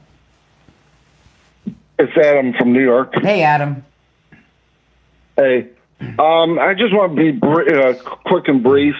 There's some YouTubers out there. They found information about that guy that asked Charlie Kirk I don't want to hear that. I don't need to hear that from you now. I'll look that up on my own.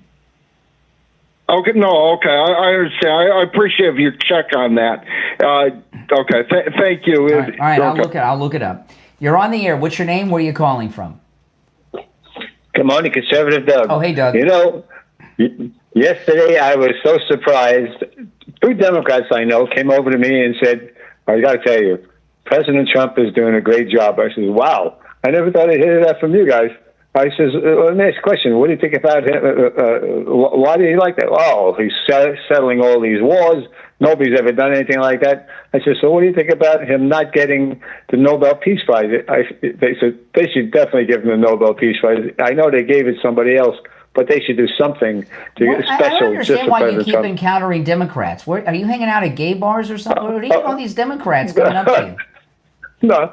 Unfortunately, the paddleball players are mostly Democrats. I don't know why, but let me ask you something.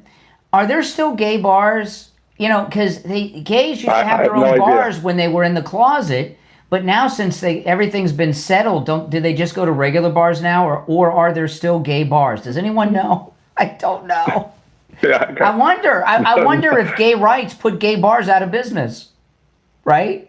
Yeah, man, that's a good question. That's a good question. Has gay rights and acceptance put gay bars out of business? Give me a call. That sounds like a great. That sounds like a great topic. Yes. I would bet, especially in South Florida, there probably is certainly a lot of gays. I don't know. Probably still, but who knows? Anyway, so like I was saying, they were saying that the Nobel should give a special deal. I said even if they don't give him any money, a special award for President Trump. And don't buy this thing that the nomination time was over. They gave it to Obama on a dime. It was not within that window. They just did it. They did a special. They could do whatever they want. And I saw the press conference with that guy from the Nobel Committee, and we give the Nobel Prize to people of honor and dignity or some liberal crap. I mean, he took a shot at Trump. What a jerk. Who cares? It really makes them look terrible. Really makes them look terrible. But, I'm saying that these guys, these paddleball players are now Trump supporters. Yeah. Everybody in the country must be feeling the same way, man. I think Trump was won over the Democrats. You know what happens? Listen, when you grow up, these awards and honors that you grow up with as a kid, you realize are mean. Like when I was a kid, I don't know. You're a little older than me, right? I think. How old are you? 70. 70. Oh my goodness! You have young kids in school. How old's your wife? My wife is 56. You had kids old. Your kids are in high school, right? No, they're in college now. They're in college now. Okay, that's how long you've been calling. I remember they were in middle school. Okay, so yeah. So you didn't have them as old as I thought because they're in college, but still 70. That's old. Oh my goodness. But when I was a kid, there were some things I used to be like all into the Guinness Book of World Records.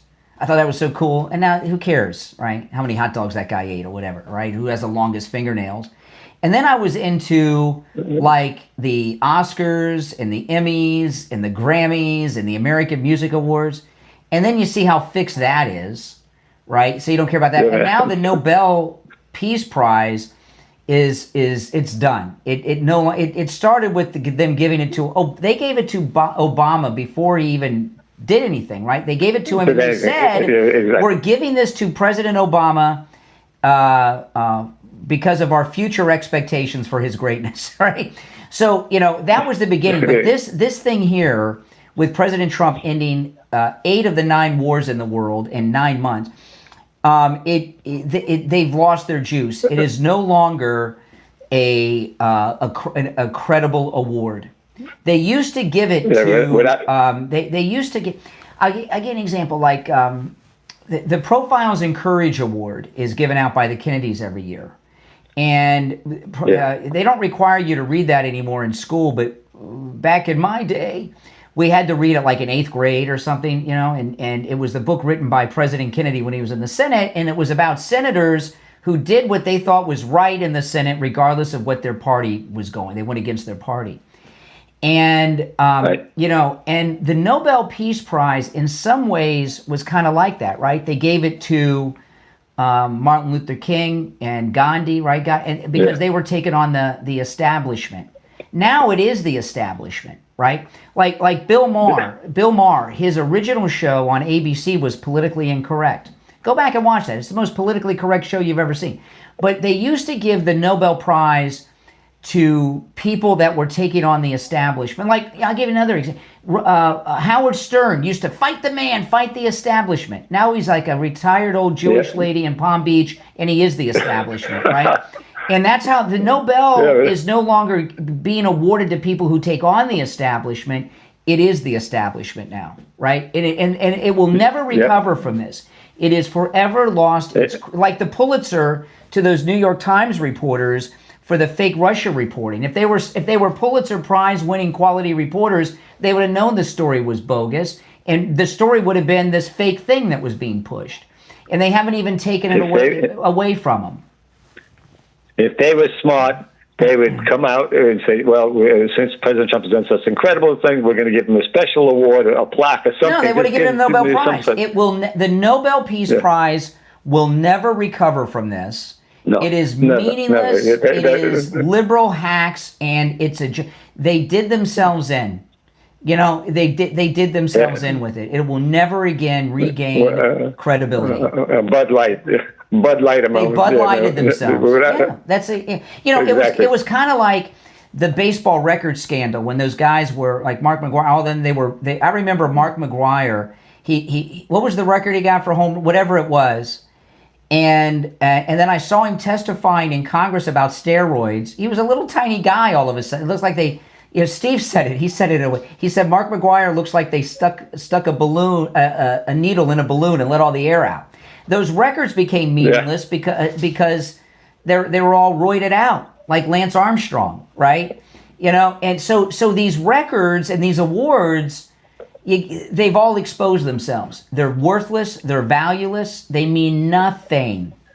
Nothing. That's too bad. That's too bad, man. I thought it was a good idea, but now, like you said, they exposed, and another one bites the dust. All right. I got to run, Doug, but appreciate the call. You're listening to the Steve Kane Show, Florida's longest running radio show. My name is Brian Craig. We'll take our break for the bottom of the hour and be right back.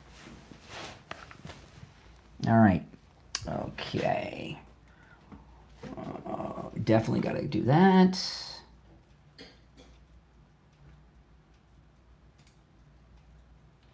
Okay, I'll share that. Okay. I'm just queuing some things up for the next segment.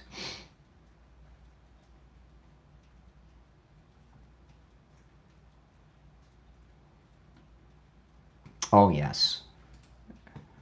That would definitely got to do that one. Okay. I'm just queuing up some of the audio that I want to get to.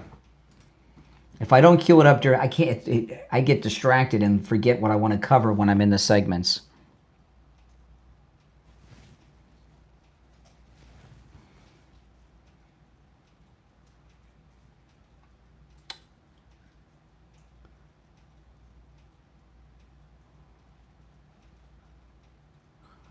Where is that clip? Oh, that's a good one too. There's so much good news, it's hard to decide where to go. Okay, that's what I'll do when we get back. Okay.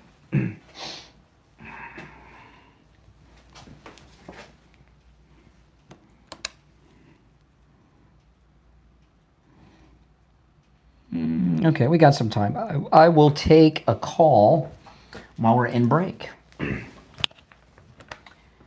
You're on the air. What's your name? Where are you calling from? Yeah, this is Jeff. Hey, Jeff. Florida. Yeah. You said you were queuing up something. You're on. Why don't I do what? Did you think better of it? Yeah, he hung up on himself. Whatever he was going to say, he lost his train of thought. If you're on hold, hang in there. Okay. Okay, we'll be back shortly. Hold on. Let me I'm getting some stuff ready for the next segment. Hold on.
Okay, we'll be back in just a minute here. Less than a minute.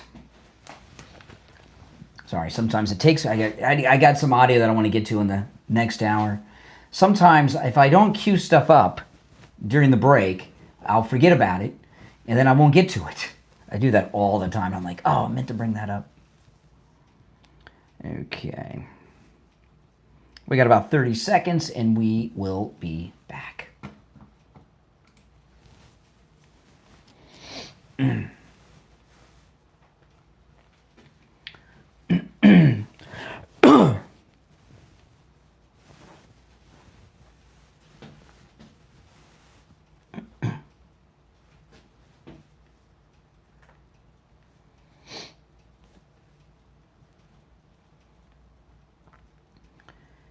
Welcome back, everyone. I'm Brian Craig. You're listening to The Steve Kane Show, Florida's longest-running radio show. So yesterday, I played one clip from President Trump's press conference. He had a press event in the cabinet room yesterday before the Charlie Kirk Medal ceremony. And this was amazing. He got a question from one of the fake news. Listen to this.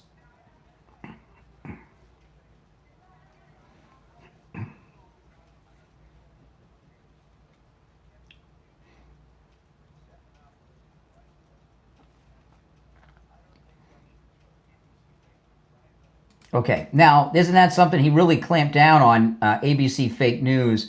And this is what had happened. This is Stephanopoulos with the vice president over the weekend.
Wow, he cut off the vice president, and President Trump stood up for him. Now, I'm going to play that clip of the president again because there's something else I want to share with it. But Stephanopoulos, he cut the vice president off before he could respond to his slander.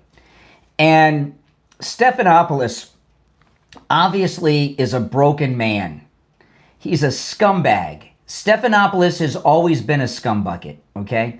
But remember, he had that lawsuit that he lost against the president. And the first time he got into trouble, these people in the media are so grossly overpaid. I mean, they make tens of millions of dollars a year. I was in shock when Bret Baier had a over $30 million home up the street from Mar-a-Lago. And that's not even his main house. I was like, surprised. Wow, they pay a lot on that show. I'm grossly underpaid, people, very much so. But I came to realize something when I found out when Brett Baer had that $35 million house he bought in Palm Beach. I realized something then. Why these guys make so much money. It made sense before you had all the cable and all the internet, and it was just the network guys. You know, we just had those 3 guys at night doing their 22-minute shows. That was network television. There was no cable. Many millions watched every night. And them being paid what they were paid was understandable, and it made sense. I remember Walter Cronkite in his retirement. He had this yacht that he used to drive. I don't know where it was. Wherever he drove it, and he used to take like the Clintons and stuff on it, and he would break all the wake laws, causing people to have wakes on their seawalls and stuff. But it made sense. Walter Cronkite, when he was on CBS News, there were 3 channels, everybody watched it, so he made all that money. But why do they pay these people tens of millions of dollars a year who have very small audiences?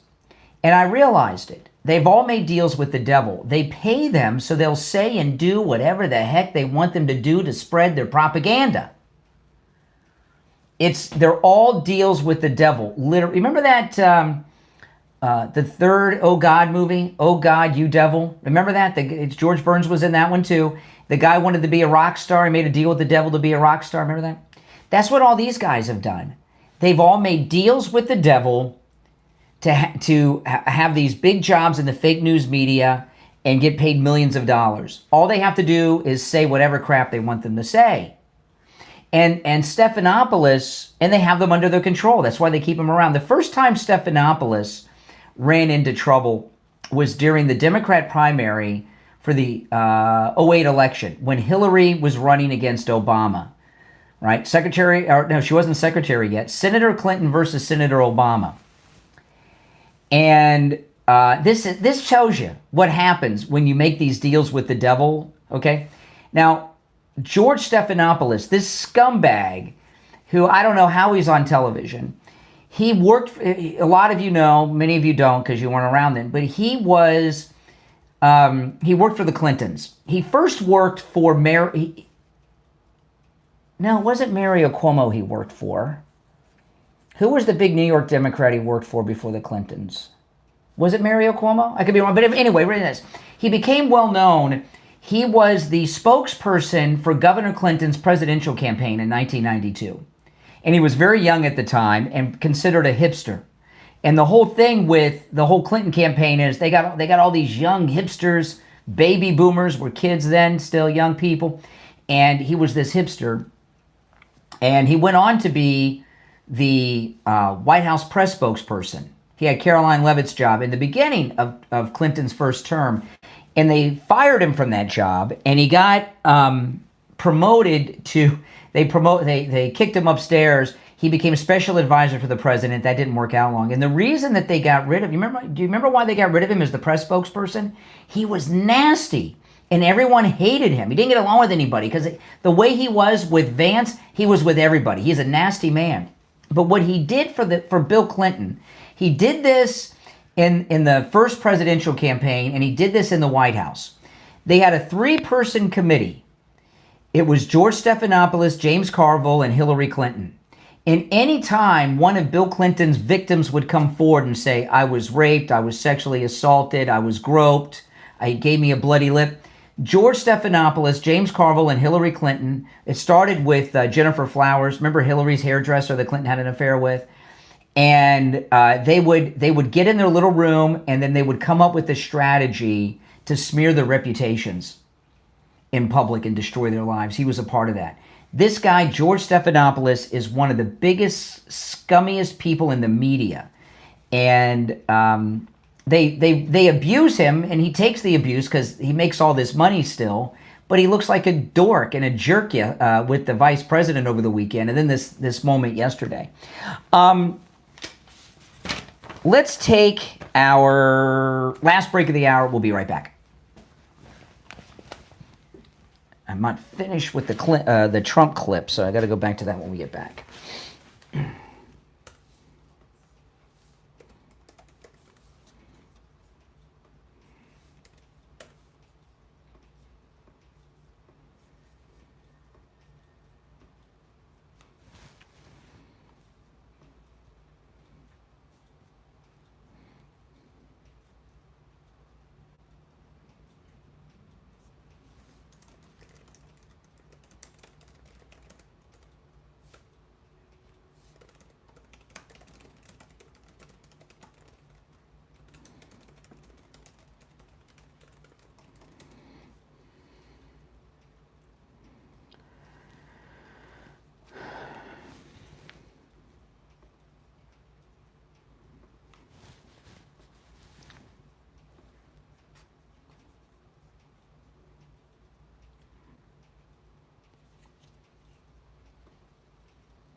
All right.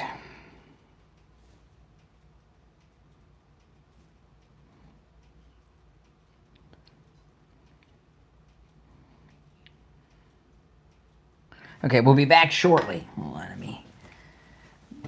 Oh, yes.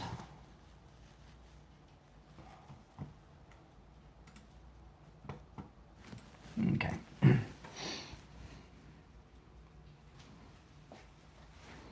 Oh, Patrick just sent me another link to Russia's show. Good. And then somebody, Mike the Board Op, sent me a link. Okay, I got to check all these out after the show. If you're new, make sure you subscribe, guys. This is where MAGA comes to talk. We'll be back in just over a minute. I'll take some more calls. If you want to call in, the number is pinned in the live stream.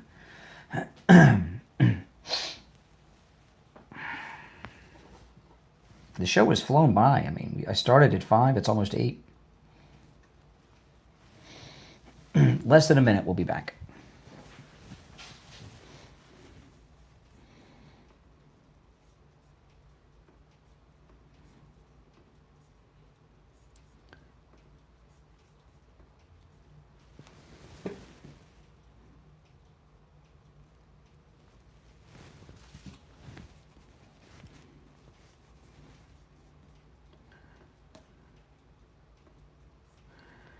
All right.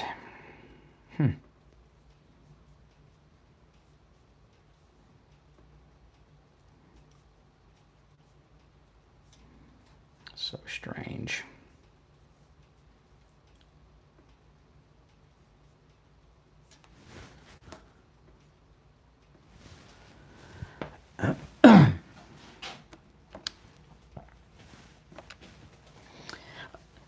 All right, welcome back, everyone. I'm Brian Craig. You're listening to The Steve Kane Show. We'll go back to the phones. Our number, 1-888-465-2631. You're on the air. What's your name? Where are you calling from? Yeah, this is Dean from Mega Martin County. Hey, what's up? Hey, man. I was just listening to the CBS rejection that Trump did. Oh, it was beautiful. I hope that the whole administration won't answer questions to CBS, including Caroline Leavitt. That would be so awesome to just blackball those people. Yeah, you know, there's a history of that at the White House, actually. There was... yeah. Oh, who was that old hag, liberal lady, the Palestinian lover? Helen Thomas. She had been in the White House press corps since Kennedy was president, and I can't remember what the issue was, but the Bush administration didn't call on her for years because of something she said, and it was so. There is a history of that. Well, they got rid of Acosta, what was his name? Jim Acosta. He got pretty much pushed out. Oh, yeah. Absolutely. From CNN. Hey, I came up with a new nickname for Moron Zodummy, the New York mayor. Zohan? Candidate. Yeah. Yeah, I call him Moron Zodummy. I like that. You know. And then you got I need to give Renee the Retard. His new nickname for me is Renee the Retard from New York. Nah, that's not clever enough for MAGA. The first one's good. You know, there's a story about Zohan that he took thousands of dollars in foreign donations, and they're trying to make this a scandal.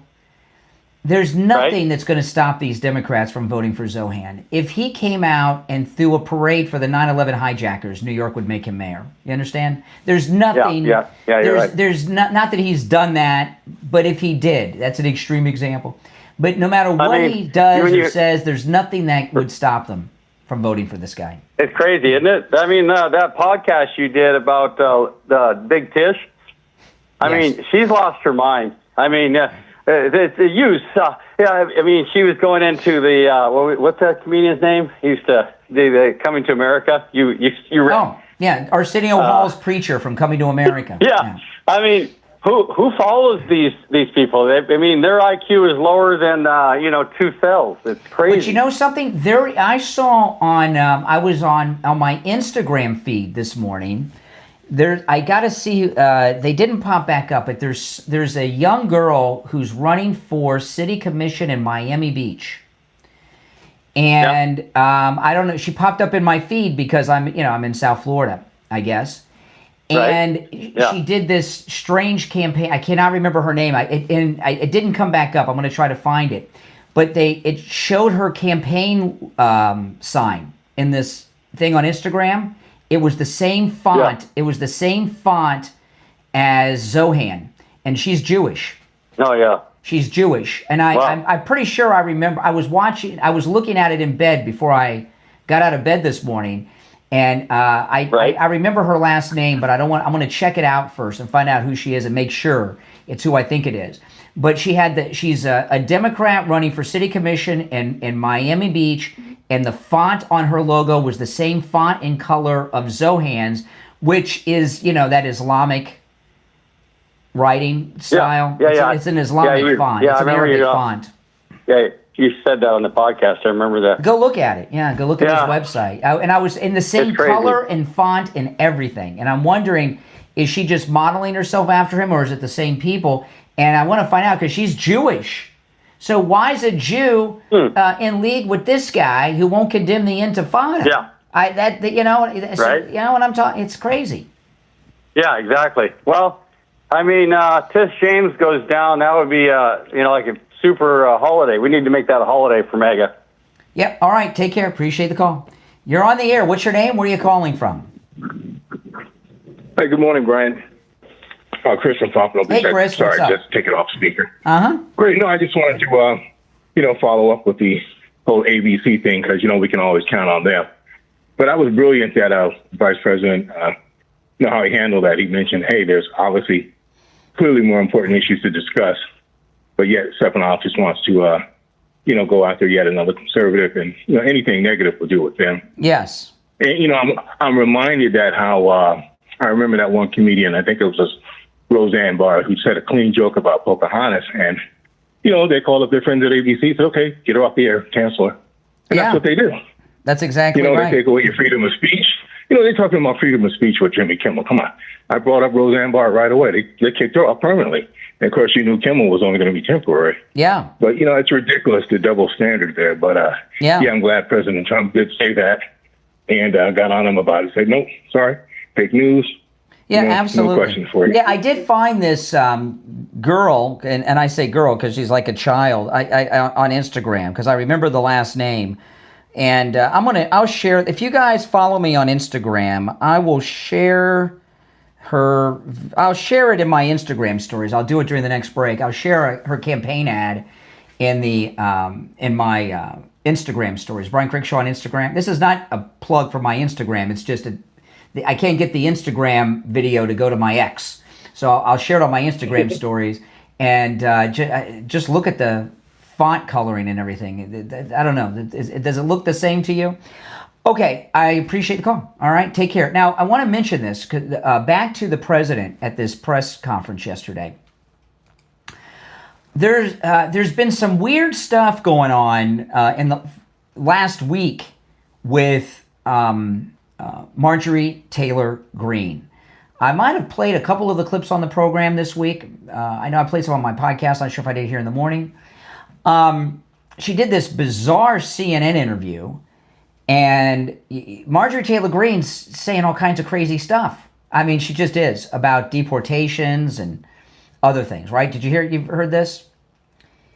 And there's a lot of, and I'm confused by it, because we're all fans. Everyone MAGA has always loved Marjorie Taylor Greene, but she's been critical of the president. She even she did the CNN interview with Blitzer where she said crazy stuff, and then she did the next day a podcast interview dropped, and she took a jab at President Trump and his meme coin and his cryptocurrency and everything. And people were like, what is going on? Is she anti-Trump? Is she no longer MAGA?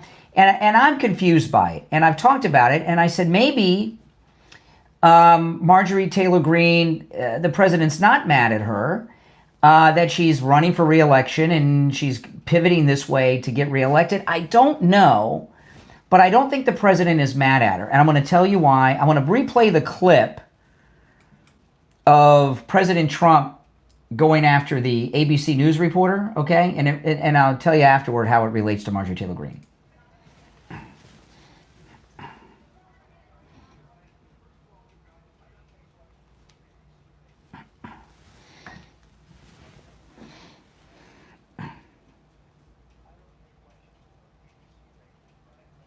Okay, the Brian he went to twice there, who's oftentimes his first question. Brian is Brian Glenn, used to be with Right Side Broadcasting. He's now with Real American Voice, and he's Marjorie Taylor Greene's boyfriend. He left his wife for Marjorie Taylor Greene, and she left her husband for him.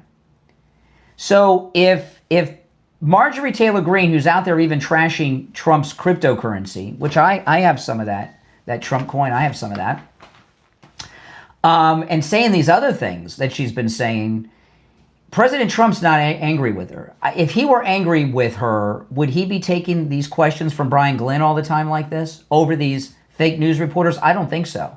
I think that if he were mad at Marjorie Taylor Greene, if she was defying Trump and was in private was anti-Trump, Brian Glenn would be getting shut out like the ABC News reporters getting shut out, not for anything they did, but for what Stephanopoulos did. So my only guess is Marjorie Taylor Greene, her district has changed, and she's doing what she thinks she's got to do to get reelected. That's all I can say. I did play the clips earlier this week of her. I'm not going to pull them up and play them today. What are your thoughts on that? If President Trump were ticked off at Marjorie Taylor Greene, would he be so polite and always go to her boyfriend? I don't think so. I'd like to hear your thoughts on that. At 1-888-465-2631. A lot of palace intrigue going on, right? 888-465-2631. It's a toll-free call, no matter where you're located. If you're on hold, stand by. I want to talk about Life Imaging FLA. You know, they have 3 locations in Broward, Miami, and Palm Beach. You know, Life Imaging FLA can easily detect heart disease and even some cancers before you show any symptoms. Early detection, of course, saves lives, and they're all about preventative health. And while I came out with no plaque, no blockage, no cancer, people go in there and find out all kinds of things, and their lives are saved every day at Life Imaging FLA. You know, 1 of 3 people will die from heart disease, and 30 to 40% of heart attacks, the first symptom is sudden death. And when you get the scan at Life Imaging FLA, there's no dyes. You don't have to get undressed. I kept my shirt and jeans on, my watch, everything. I didn't have to get undressed. It takes just a few minutes. And, you know, the thing is, you know, traditional medicine is reactive. They're proactive. They're finding out in advance. You know, multiple studies have shown that looking inside the body with CT scans can significantly reduce cancer deaths. And the CT scan that they use is one of those open things. You're not going into some tunnel and all that stuff you hear crazy stories about. I couldn't believe it. It's like completely open. You know, it was amazing. It was just basically almost like a ring, you know, and of course I got all good news, thankfully so. And I've been a much happier person because for years I just assumed at some point in my 50s I was going to have a heart attack and drop dead. And now I know, no plaque buildup, no blockage in my heart, and no cancer in my body. This is amazing.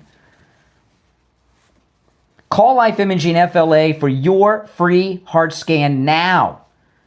With just a few minimum requirements, that's valued at $699. From your cell phone, call pound 250 and say free heart scan. That's pound 250 and say free heart scan. You'll be connected in seconds. Pound 250 on your cell phone and say free heart scan.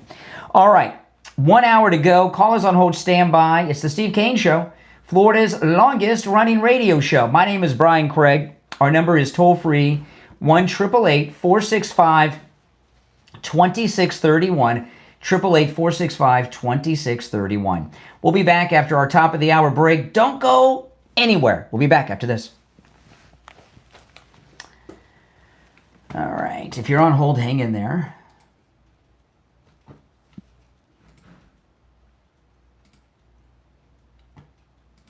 Okay, gotta share that. Oh, yes. I haven't gotten to that yet. Oh, by the way, guys, if you're 65 years of age or older, it is Medicare open enrollment season. This is the only time of year you can make changes to your existing Medicare policy.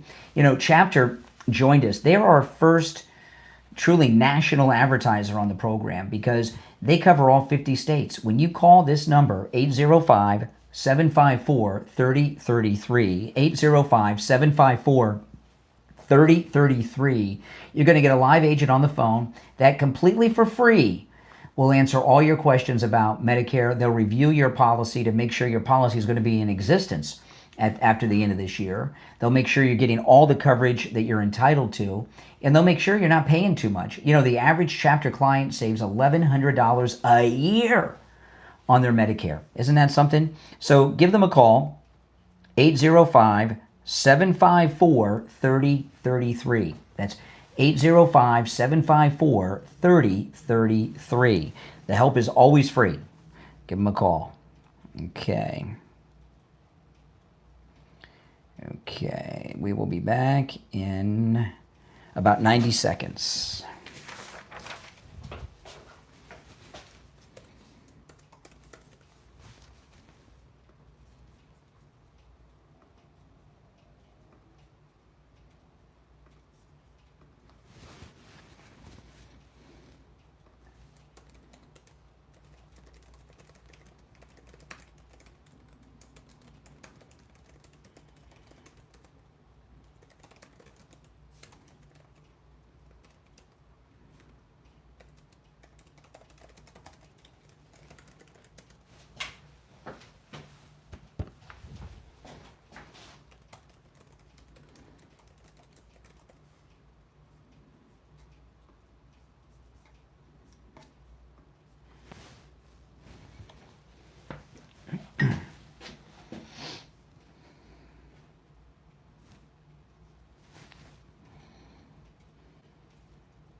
Okay, about 30 seconds and we'll be back.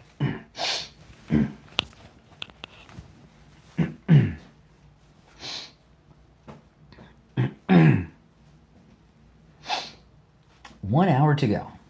The fourth hour since I started at 5.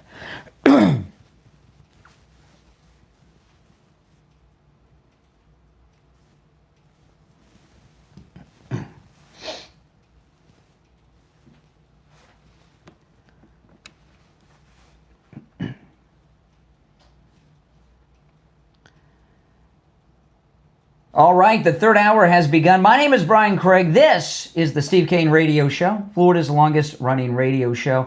On the radio since 1977, celebrating 49 years on the radio. I have covered a lot. You're welcome to call in about anything I brought up so far. All right, let's go to the phones. You're on the air. What's your name? Where are you calling from? Yeah, this is Dan from Florida. Okay. What do you think about Trump's spiritual advisor getting arrested? Who got arrested? Give me a name. It's a spiritual advisor. I don't have his name. It's a spiritual advisor. Well, no, you know about it. What do you know? Well, he was arrested for pedophilia. I don't know what you're talking about. I mean, I'm looking in the news. And nothing comes up. If a Trump advisor was arrested for anything, I think it'd be a headline story. All right, take care. Oh, my goodness. This guy's been holding on for about 30 minutes. He doesn't even know what he's talking about. All right, you're on the air. What's your name? Where are you calling from? Boy, oh, boy. Good morning, Brian. This is Barbara in Baltimore. Hey, Barbara. I just had a comment about Taylor Greene. She has been mouthing off a bit, and I follow her on X and True Social. Marjorie Taylor Greene used to be very relevant, and she and Matt Gaetz kept a lot of stuff going on. Her name was, out there a lot, and I think that's a little bit of what's going on with her. She now is talking about the nuclear option that soon should show strength and use the nuclear option. And I had to I'm like, it's time to just let the leaders lead, because Donald Trump and John, they're playing this exactly the way it should be played. They're going to furlough people in some of these nonsensical jobs that were created by Joe Biden. I mean, Joe Biden and the Biden administration, they hired so many government workers for do-nothing jobs.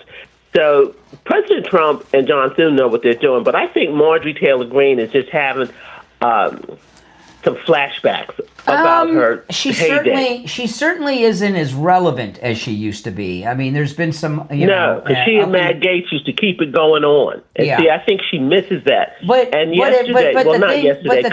things that she's been saying are pretty bad. I mean, she got really nasty in this. I can't remember if it was the podcast interview or CNN over President Trump's crypto thing. And I didn't hear that. I think she's just fighting to be reelected next year, because if President Trump were ticked off at her, he wouldn't be so nice to Brian Glenn, her boyfriend. They live together.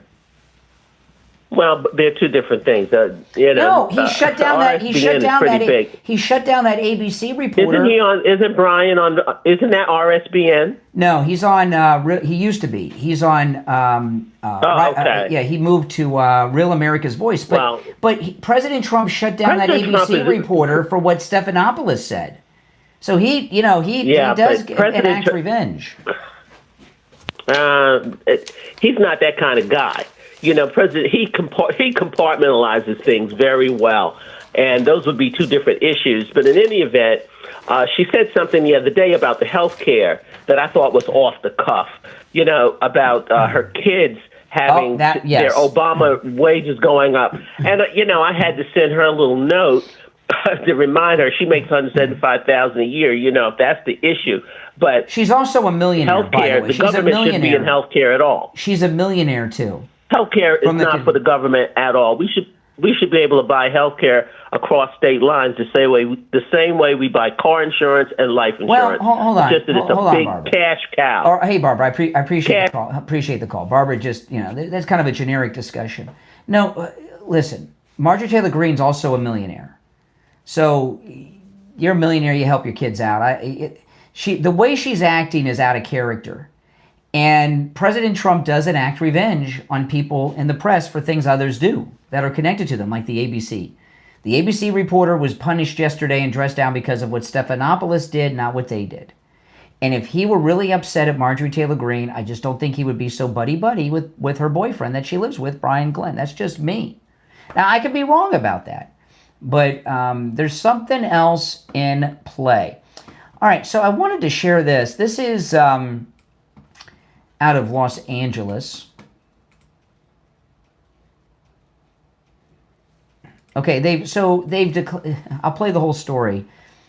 Mayor Karen Bass has declared a state of emergency in Los Angeles because ICE is deporting. And, years ago, deportations were everyday occurrences, right? Remember Cheech Marin, I Was Born in East LA, the song, they made a movie about it, Jan Michael Vincent played the Border Patrol agent that deported him, And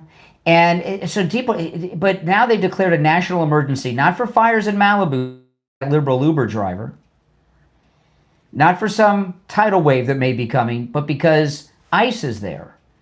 So is Karen Bass involved in an insurrection against the federal government? She's declared a state of emergency because the President of the United States, the leader of the federal government, has sent federal agents to LA to enforce federal law. She's obstructing the federal government from doing business, the business of enforcement of immigration laws, by declaring a state of emergency. Is Karen Bass an insurrectionist? I say yes. Let me play the whole story. This is nutty.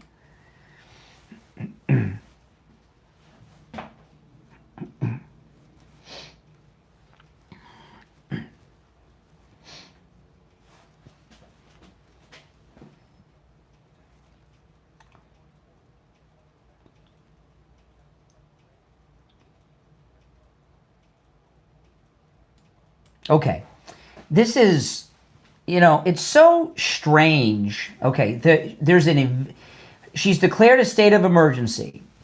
So if you're a renter in Los Angeles and your tenant doesn't pay the rent, you can no longer evict them under Karen Bass's emergency order.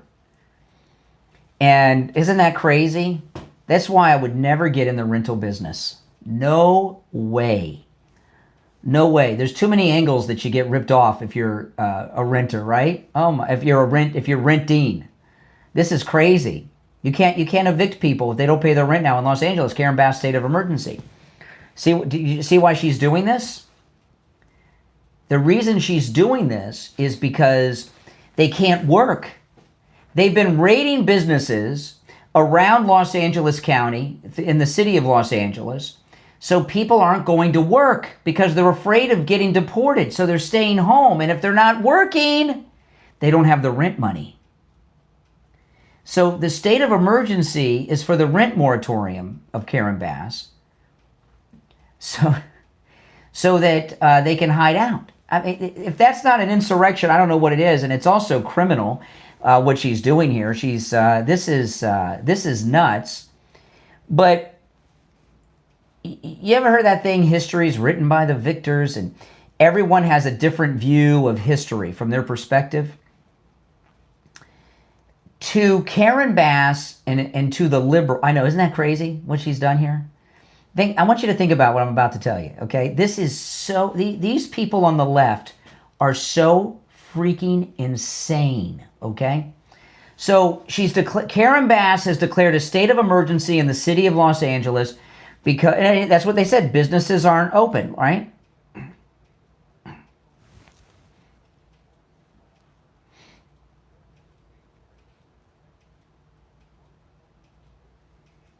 Okay, so these are low-income people for the most part, and they're living paycheck to paycheck.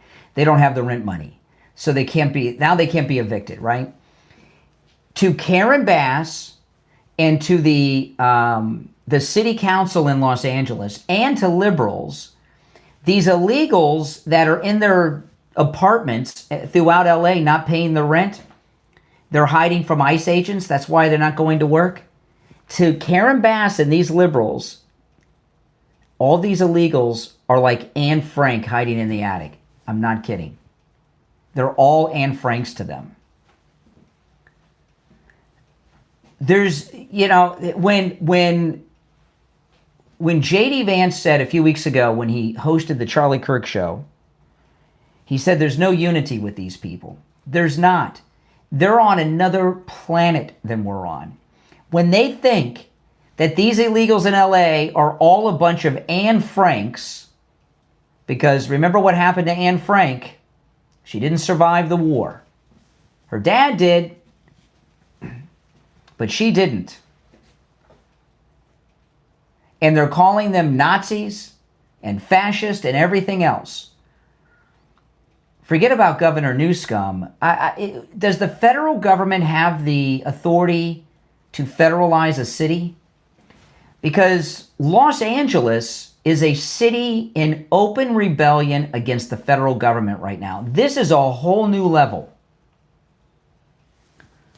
If you're on hold, stand by. I got a call last week. I was driving in my car, and it pops up on the caller ID. It was Steve Kane's wife, Lori, calling me. I'm like, what is she calling me for? And she was getting a tune-up on their Toyota Highlander. They have a Toyota Highlander at the dealership. And she got a price on tires. And she said, what do you think Friendly Mike would charge for these tires? And I said, I don't know, but I'm heading there right now. I'll ask him, and I'll call you back in a minute. And the price, she went in yesterday and got her tires. And I talked to Friendly Mike yesterday. He told me the price. And I know what the dealership quoted her. Steve Kane's wife, think about this. And by the way, this is the same pricing you would get too. She didn't get a special deal because she's Steve Kane's wife. This is the low price everybody gets, okay? Lori Kane, Steve Kane's wife, got 4 brand new tires out the door and on the road, because remember, Friendly Tire doesn't charge you to balance, mount, or dispose of your old tires. Okay. She got 4 new tires for a lot less than the dealership wanted for 2.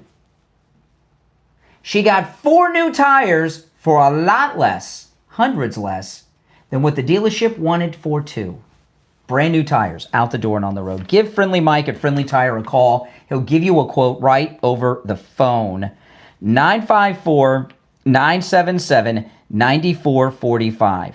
954-977-9445. That's amazing. That's a great deal. 954-977-9445. Give them a call. If you're on hold, stand by. We'll be right back. All right. If you're on hold, hang in there. I'll take the calls after the break.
Okay. Okay, we'll be back in a minute, and I'll go to the phones.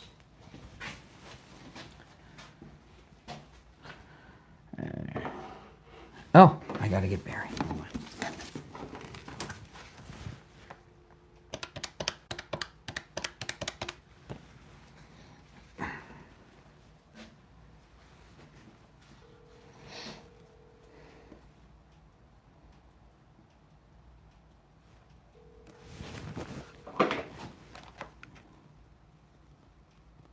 Hey, Barry, hold on. We'll be back shortly. Hold on.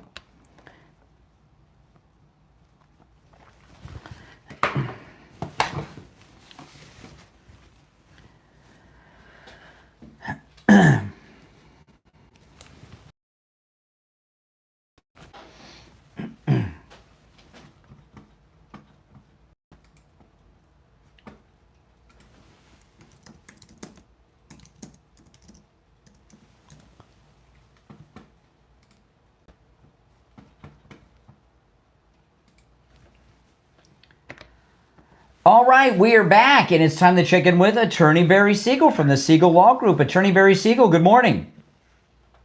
Good morning. How are you today? I'm doing well. What do you have for us this morning?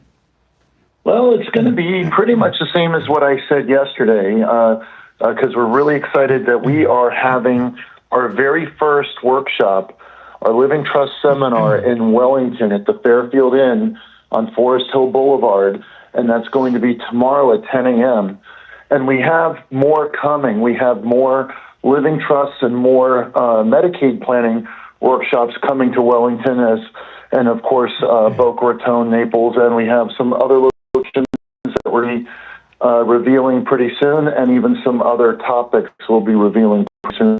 So we're excited about that. Absolutely. We're really excited about making our first information. That's 10616 Forest Hill Boulevard. Okay. And if somebody contacts my office, of course, to register, which we need a registration for you to come, and it's free. It's absolutely free. We will give you all the information you need, including the address and everything else that you may need. Yeah, you know, it's interesting because, you know, you've been in practice. How long have you been in practice now at the Siegel Law Group? Well, I've been in practice over 25 years, and Siegel Law Group has been open over 23 years. Wow. So we've been doing it for a little while. Yeah, and you've been headquartered out of Boca, you know, all these years, but this is your first time over in Wellington, which is really a nice place. I remember as a kid going through Wellington to go to Lion Country Safari, and it was like cow fields. Now it's like a city. It's like Plantation or Fort Lauderdale. It's a really nice place, and I know we got a lot of listeners over there. And if you guys have not been to one of the workshops of Attorney Barry Siegel, you're missing out, because I talk to Barry for years and years and years here, several times a week. I've lost count of how many workshops, and every time I go to a workshop, it's like I've never been before because I learn so many new things. And you really should go. And you know, one thing I'll tell you this, okay, about your workshops, Barry. They're not that long. You know, sometimes people think, oh, workshop, I'm going to be there all afternoon. No, you cut them down to the exact amount of time, and they're interesting. So you're not going to be bored, and they don't go on forever and ever either. People hear workshops in a hotel, Barry, they get nervous. No, they're entertaining, they're informative, and the time that you take to do them is brief enough where, you know.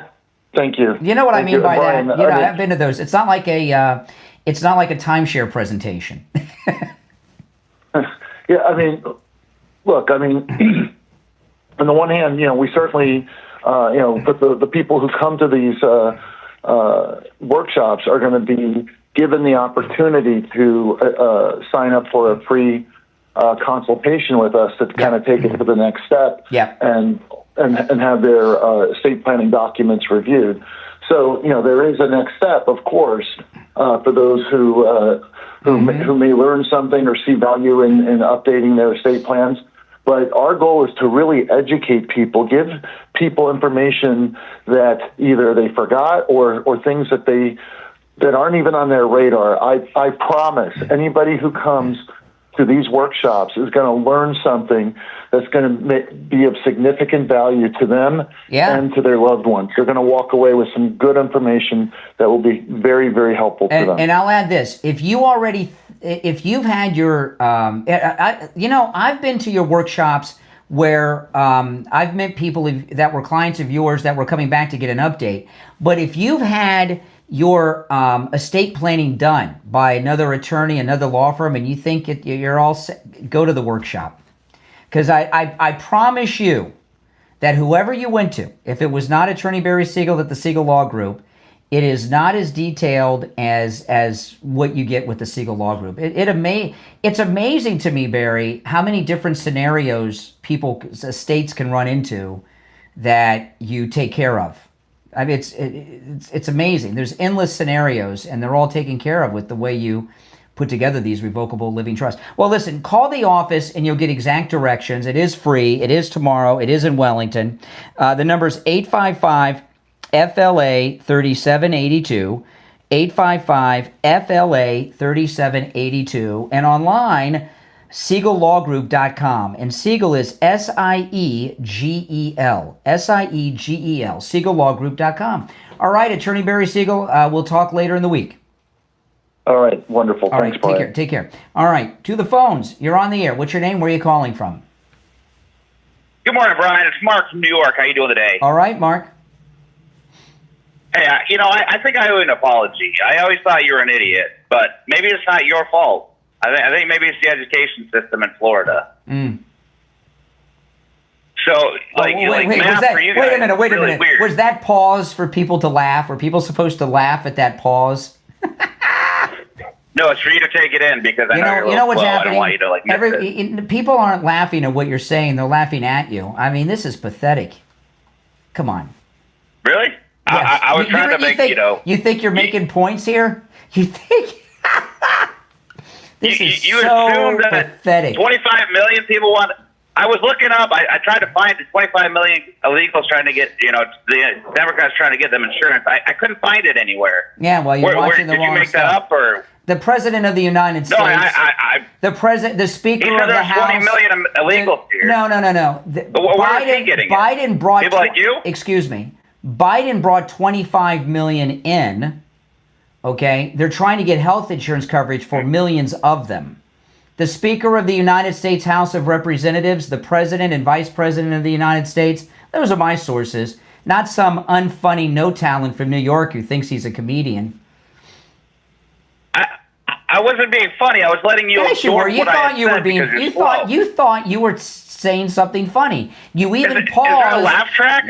You even paused for people to laugh.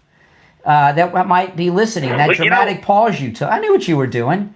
But you're not funny. No, I was letting you respond. Listen to you. I'm making you laugh. I'm so good. I'm making you laugh at yourself. I am making fun of you, and you're laughing at me making fun of you.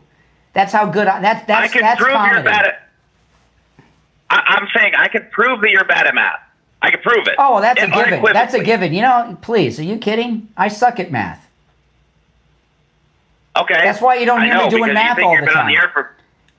In 2026, you will have been on the air for 49. Right now, you're working on 49. You're actually been on the air for 48 years. All right. But you guys don't. You know what? No more than your studio can figure that. You're still the joke. Oh my goodness! All right, let's go. You're on the air. What's your name? Where are you calling from? It's Captain White again here. White. It's one call per show, but you're new, so I'll give you a special. It's one call per show. All right.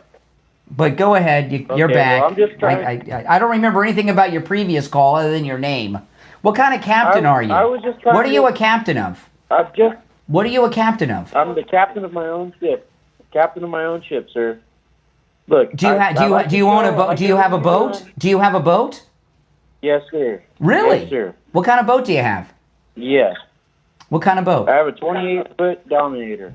A what? What kind of boat is that? What do you use that boat for? It's for the river, sir. A what? It's a river boat. It's a jet boat, river boat. If I fell off the starboard side, which side would I have fallen off on? The left side. Are you sure? Pretty sure. No, I don't think so. Yeah, well, okay. Well, I wasn't here about trying to talk to you about. You said the left side? Talk to you about. Yeah. No. I was Hold trying on. to talk to you about stuff in California, sir. Yeah. I was trying to talk to you about stuff. No, that the left. I wanted to check this. The port side is the left. You sure you're a boat captain? Well, maybe I'm not that good of a. Maybe I'm not that good of a captain. Maybe you're not a captain. Okay, so. Why? What is this cosplay thing you're doing? I'm just trying. Why are you? I'm curious. Why are you trying to pass yourself off as a boat captain? That's his fantasy. Yeah, I'm curious. Why would you try to pass yourself off as a boat captain? Yeah, it's too much to talk about. Did you always dream of being a boat captain? I mean, what? And that boat you named, if it's a real boat, is that like your fantasy boat? I mean, why? I'm serious. Why would you?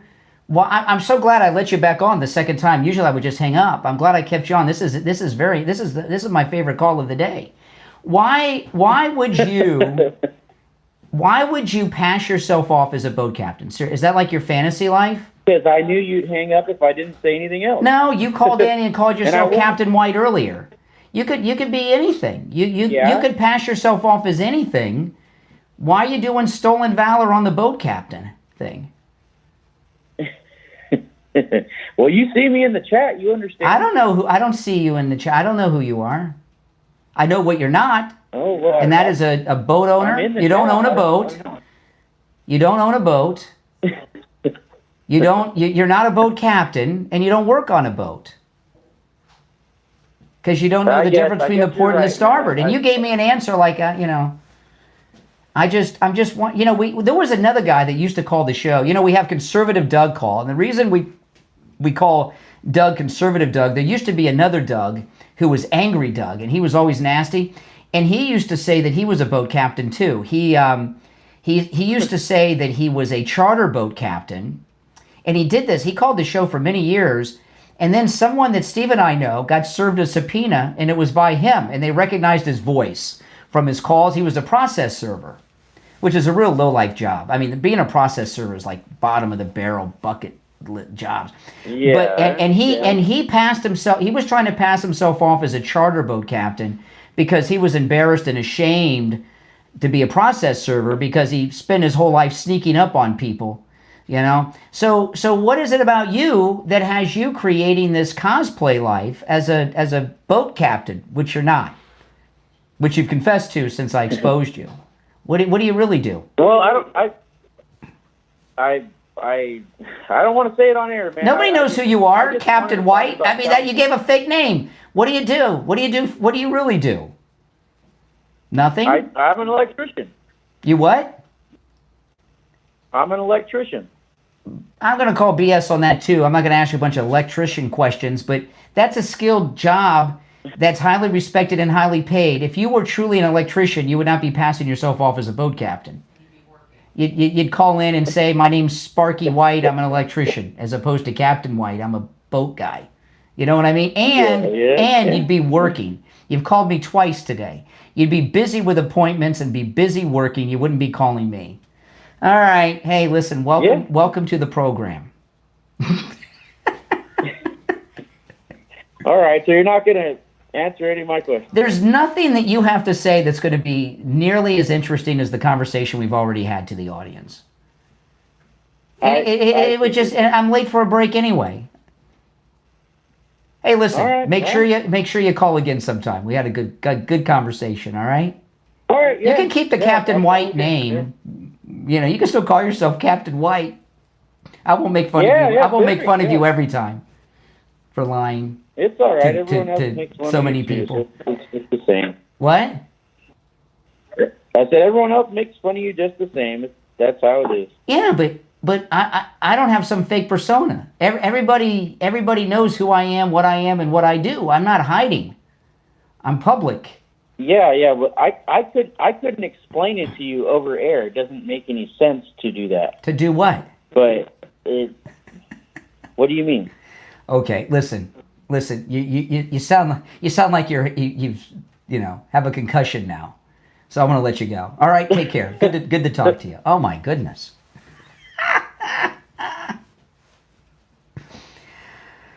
It's the Steve Kane Show. My name is Brian Craig. This is where MAGA comes to talk. If you're on hold, stand by. Our number's toll free, 1-888-465-2631, 888-465-2631. We'll be right back. Jeez. Oh my goodness. I almost feel bad for that one. Almost. I didn't say I feel bad. I said I almost feel bad. Big difference. All right.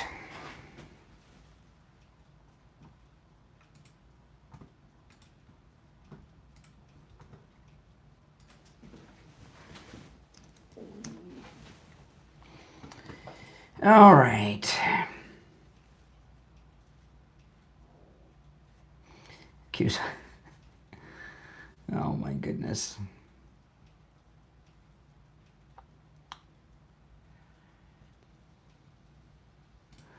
Okay.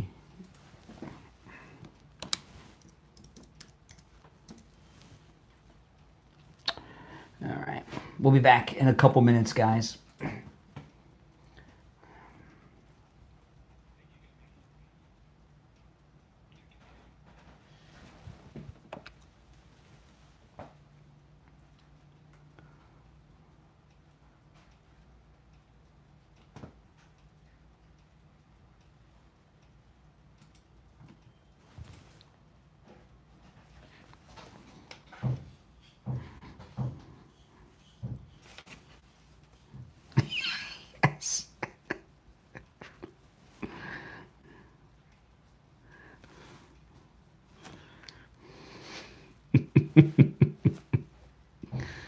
Oh my goodness. Okay, what do I have left to do? Oh. I got...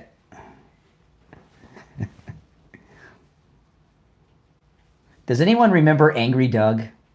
Oh my goodness. The process server that pretended to be a boat captain? Oh my gosh. That guy... I tell you what I did to... Oh, I got to tell you about this. I tell you a funny thing about Angry Doug when we get back. Hold on. Okay. Well, I got to get my commercial copy ready. Okay. This one. And this one. Okay.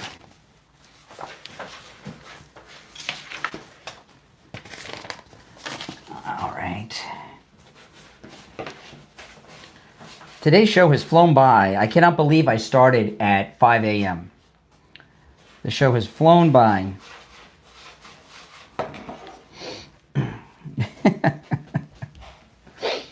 Oh my goodness.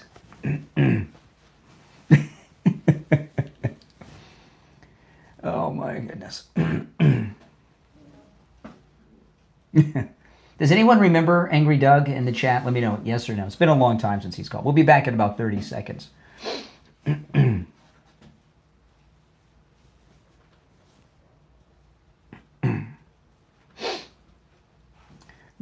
he even had a 50-50 chance with that one, right? He had a 50-50 chance with the port and the starboard, and he got it wrong.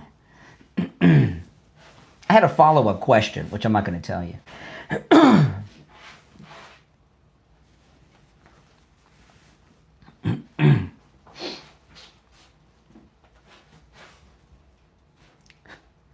Welcome back, everyone. I'm Brian Craig. This is the Steve Kane Show, Florida's long. Does anyone remember Angry Doug, the process server, who passed himself off for years as a charter boat captain?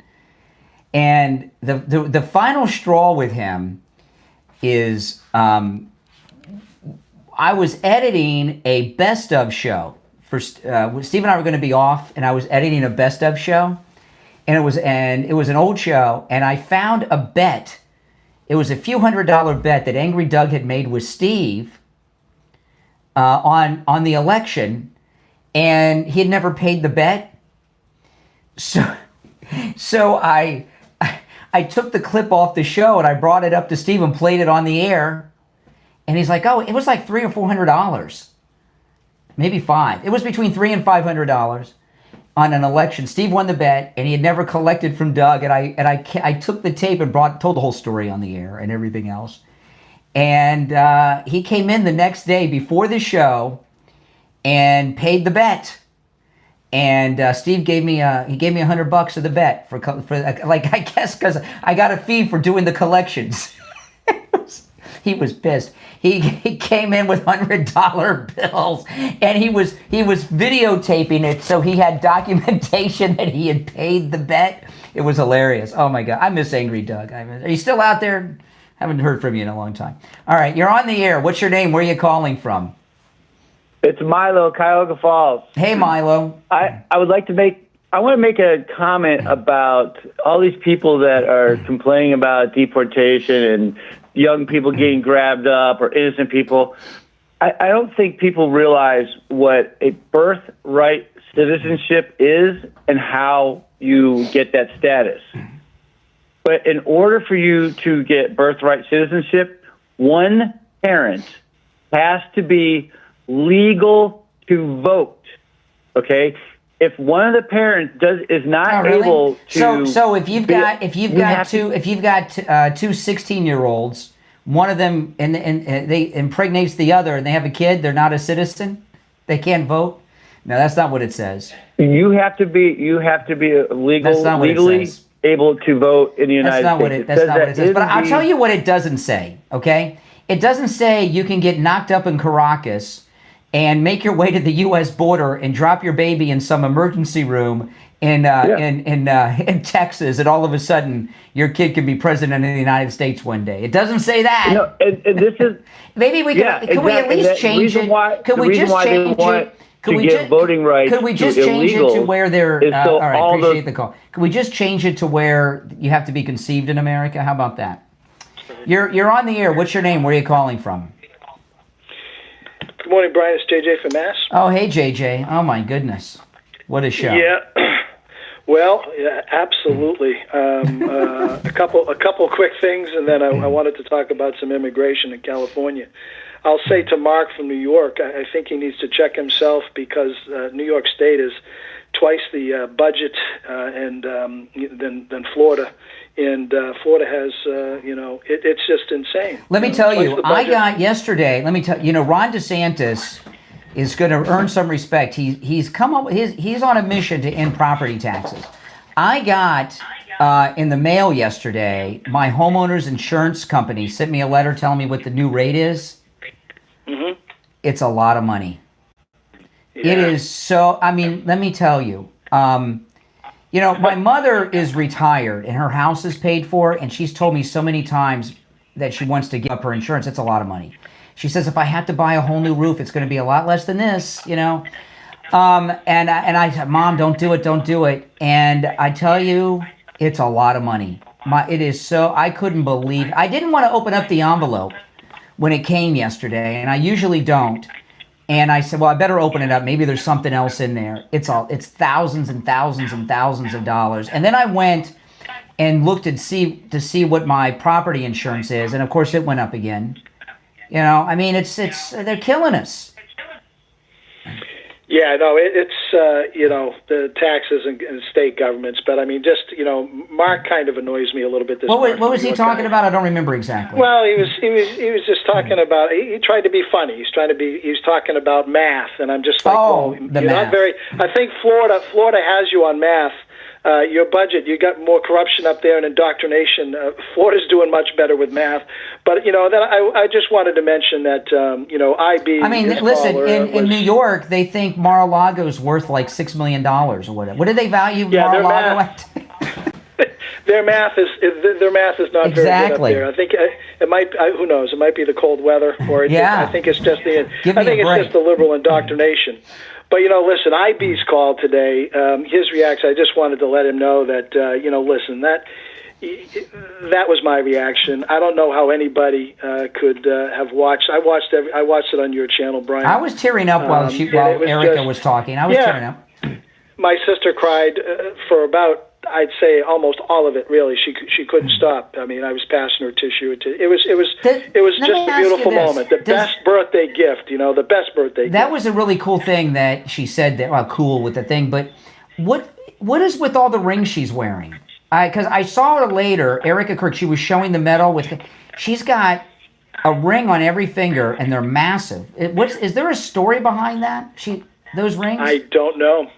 I imagine they're must probably be very sentimental. She's very into that kind of stuff. So there's I don't know what it is, but there's something there's something about those rings. I don't know what it is, but she's wearing them for a reason.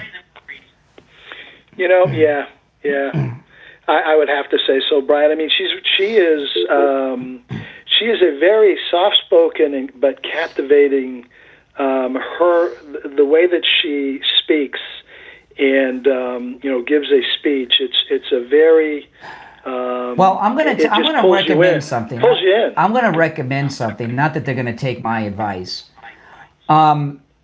She's very good and very smart and everything else, but I think Stephen Miller should take over Turning Point USA. She could still be the CEO or whatever she is, but Stephen Miller. Because I was trying to think, who could take that over and do what Charlie does and run it as a bit. We need a strong person, and that name just popped in my head. Stephen Miller could be the chief of he's deputy chief of staff now. He could be the chief of staff for the next MAGA president. But Turning Point is so important, and I'm so worried about it going away.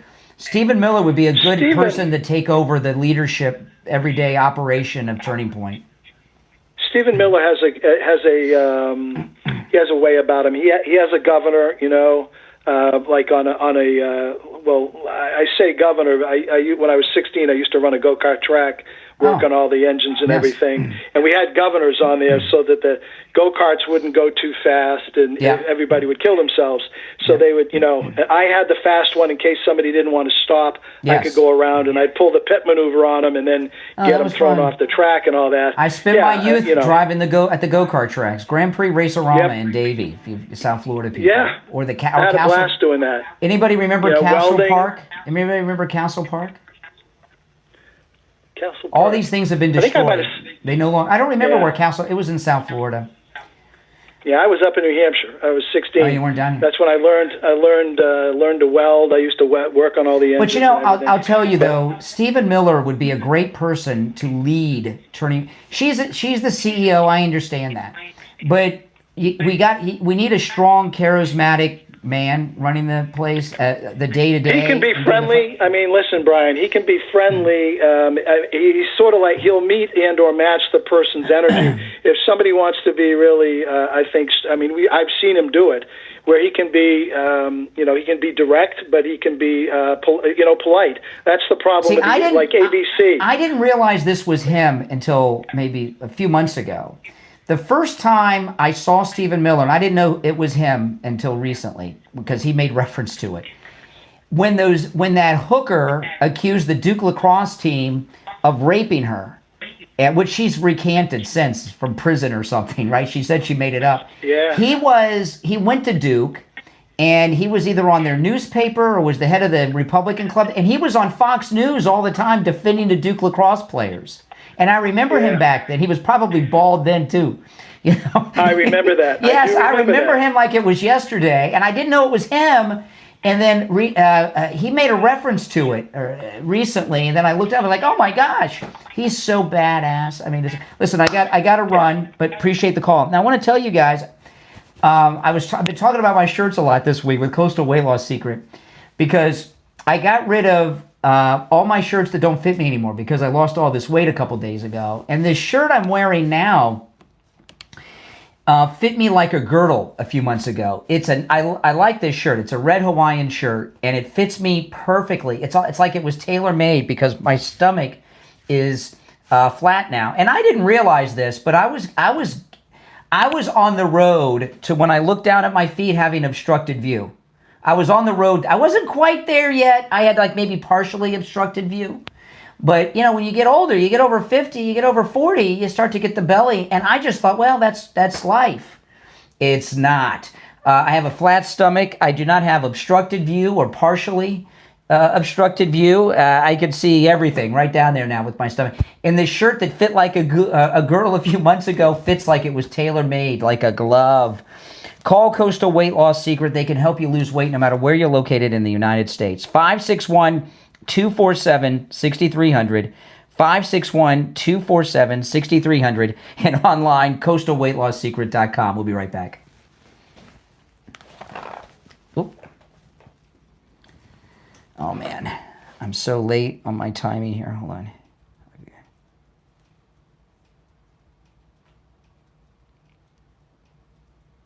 Oh. I'm going to share that, Kathy, when I get back. I'll credit you. My wife just told me what she thinks is going on. I think that is so true. Hold on.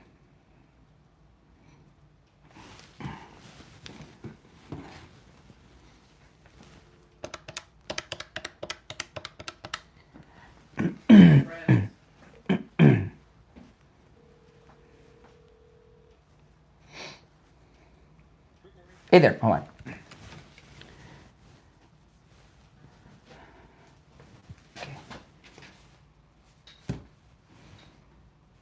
Okay, we'll be back in 1 minute.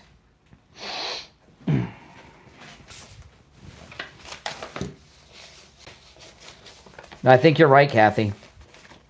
That makes so much sense. Oh, yes. That's exactly, yeah.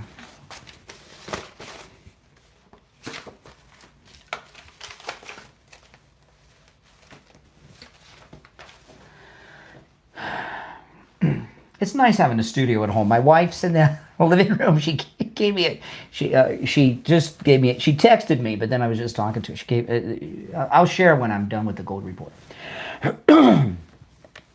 30 seconds. We'll be back. By the way, I started the show at 5 a.m. today, and that's going to be. I'm going to try to make that the new start time when I'm here at home. I can't do that when I'm at the radio station, but when I'm here at my home studio, so make sure you keep an eye out.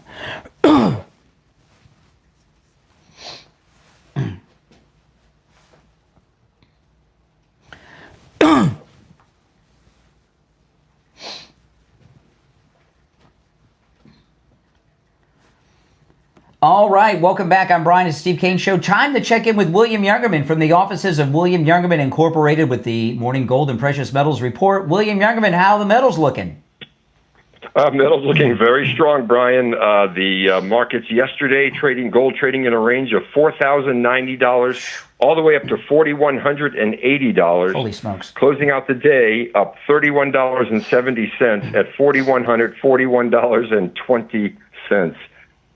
Silver gained was actually down 84 cents at $51.43.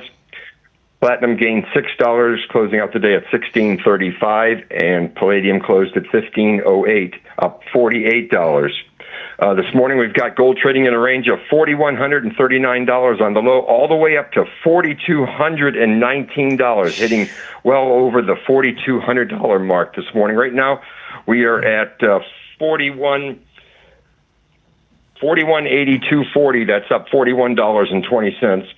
Silver up $1.37 at $52.80 the ounce. It got up over $53 earlier this morning. Platinum up $16 at $1,651 the ounce, and palladium gaining $17 at $1,525. So the markets are doing very well. Wow. And gold just looks like it wants to go to $5,000 now. This is, you're probably getting a lot of people in that are getting into the metals for the first time now because everything's, where it is now and everyone's talking about it. Anytime somebody does something new, they're not sure. People that aren't familiar with the metals and they come in and they have however much money they want to buy on the metals, and you guys can give them some advice and walk them to what's right for them. How does that work? Somebody that's never bought the metals, knows nothing about them, and they call or come in. Absolutely. But we have many people coming in now, and over the years, and our key is to educate people as much as we can on the precious metals, so they know exactly what they're getting into, how the whole system works, and how simple it is to buy and sell precious metals. So we do take our time, and we are available to answer any questions. Just you can either come in or call us at our 800 number, and we're happy to educate. We feel that educating people is the best way to make long-term investors out of them and help them to do it the right way. Absolutely. Well, listen, if you can, stop into William Youngerman's in Boca. When we say it's literally a museum, once you walk in, you'll know what I'm talking about. I'm not kidding. Okay? You'll see. I'm not even going to try to explain. You'll see when you walk in. The address is 150 East Palmetto Park Road in Boca, on the first floor of the Bank of America building. On the south side of Palmetto, and when you walk into the Bank of America building, William Youngerman's shop is when you're in the lobby directly across from Bank of America. You can't miss it. His phone number, again, they open at 10 a.m., is 1-800-327-5010. 1-800-327-5010. And you can find both his address and phone number on his website, williamyoungerman.com. All right, William, we'll talk tomorrow. Okay, have a great day. All right, Thanks. Take care. My wife just sent me a text during the break. And I think my wife is so spot on right now of what's going on here. If you're on hold, stand by. This is good. And this is all my wife's idea. Okay. The biggest problem that Trump has is that we've got too many good people on the bench, right? We've got J.D. Vance, we've got Marco Rubio, we've got Pete Hegseth, right? I mean, the list, Kristi Noem. I mean, we just have, I call them the super friends. We have a cabinet of young, uber conservative MAGA people. And over this last couple of days, President Trump said more than once, Marco Rubio is going to go down in history as the greatest Secretary of State in history. And I agree with that. Tell me a Secretary of State that's done what this man's done. Ended 8 wars. He's been there with the negotiating, all of it. He's brilliant. And the conventional thinking is, well, JD is going to be the nominee. It'll have to be Marco Rubio as his vice president. And let me tell you, I don't know. I don't like this idea of Gen X getting passed over for the presidency. Okay, JD's a millennial. Marco Rubio, Florida's own Marco Rubio, is Gen X. He and I are the exact same age, and I love him, and he's awesome, and he's so freaking impressive, isn't he? And this is what my wife said to me. She texted me this during the break. She said she thinks the plan is for JD to take over Turning Point USA and Marco Rubio get the nomination. What do you guys think about that? J.D. Vance take over Turning Point USA, and Marco Rubio get the nomination. I think so. You know, the first show of Charlie Kirk's after the assassination was hosted by J.D. Vance. And if you watch the last, he had guest, go back and look it up online. Watch the entire segment with him and Susie Wiles. The whole segment was talking about what they were going to do to keep Turning Point moving forward very specifically. I think my wife's onto something. And that would be freaking awesome to me, right? Don't you guys? You know, we love JD, but we don't want to get into a thing where, well, he's the vice president, he just gets the nomination. And I think that I don't see Marco wanting to be the VP unless something dramatically changed to JD. What do you guys think about that? If you're on hold, stand by.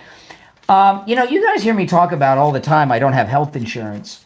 But you know what I have instead of health insurance? We have great sponsors on our radio station, don't we? And they take great care of me. And the latest is Life Imaging FLA. They gave me the full heart and body scan. What they did was spectacular. You've heard me talk with Joe Thomas so many times about all this life insurance I have. The reason I have so much life insurance is because I've had high cholesterol my whole life. Every doctor I've known's told me I'm going to have a heart attack. And I'm in my 50s now. I just assumed sometime I was just going to have a heart attack and probably be dead. I just assumed that. I couldn't get my cholesterol down. It's been a problem. When I went over to Life Imaging FLA and they were walking me through the process, I was with someone from the radio station.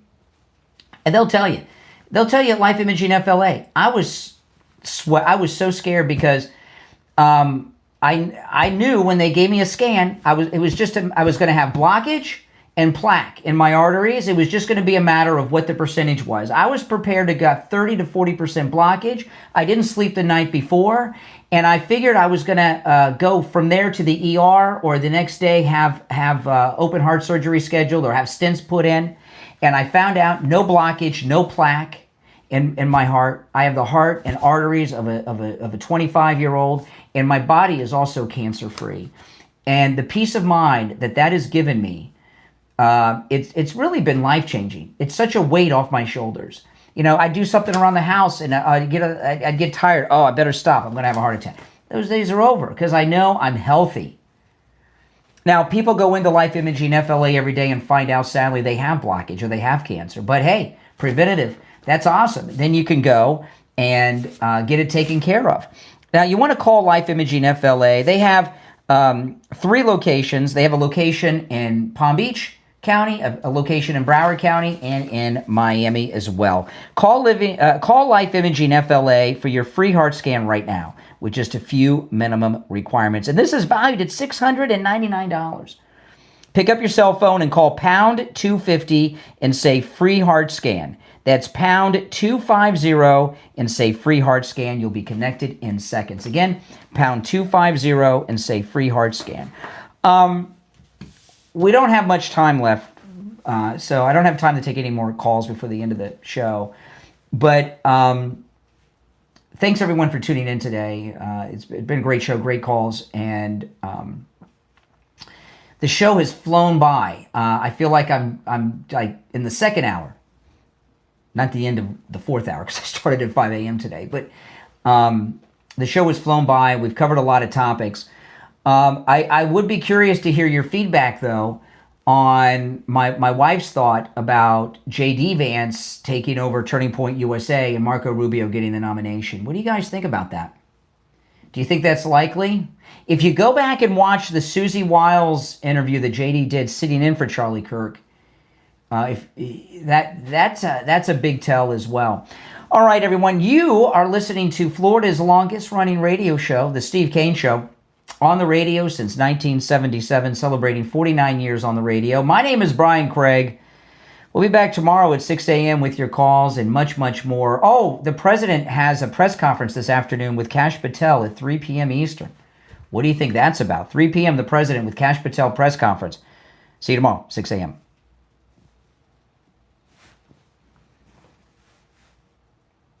All right, we're clear from the radio. Oh, you know, I forgot to bring that up.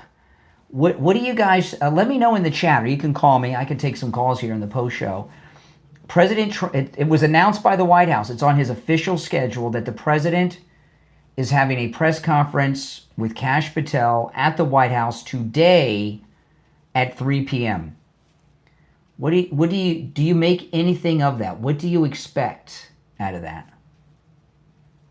It didn't say Pam Bondi, it said Kash Patel. And I'm trying to remember, have you seen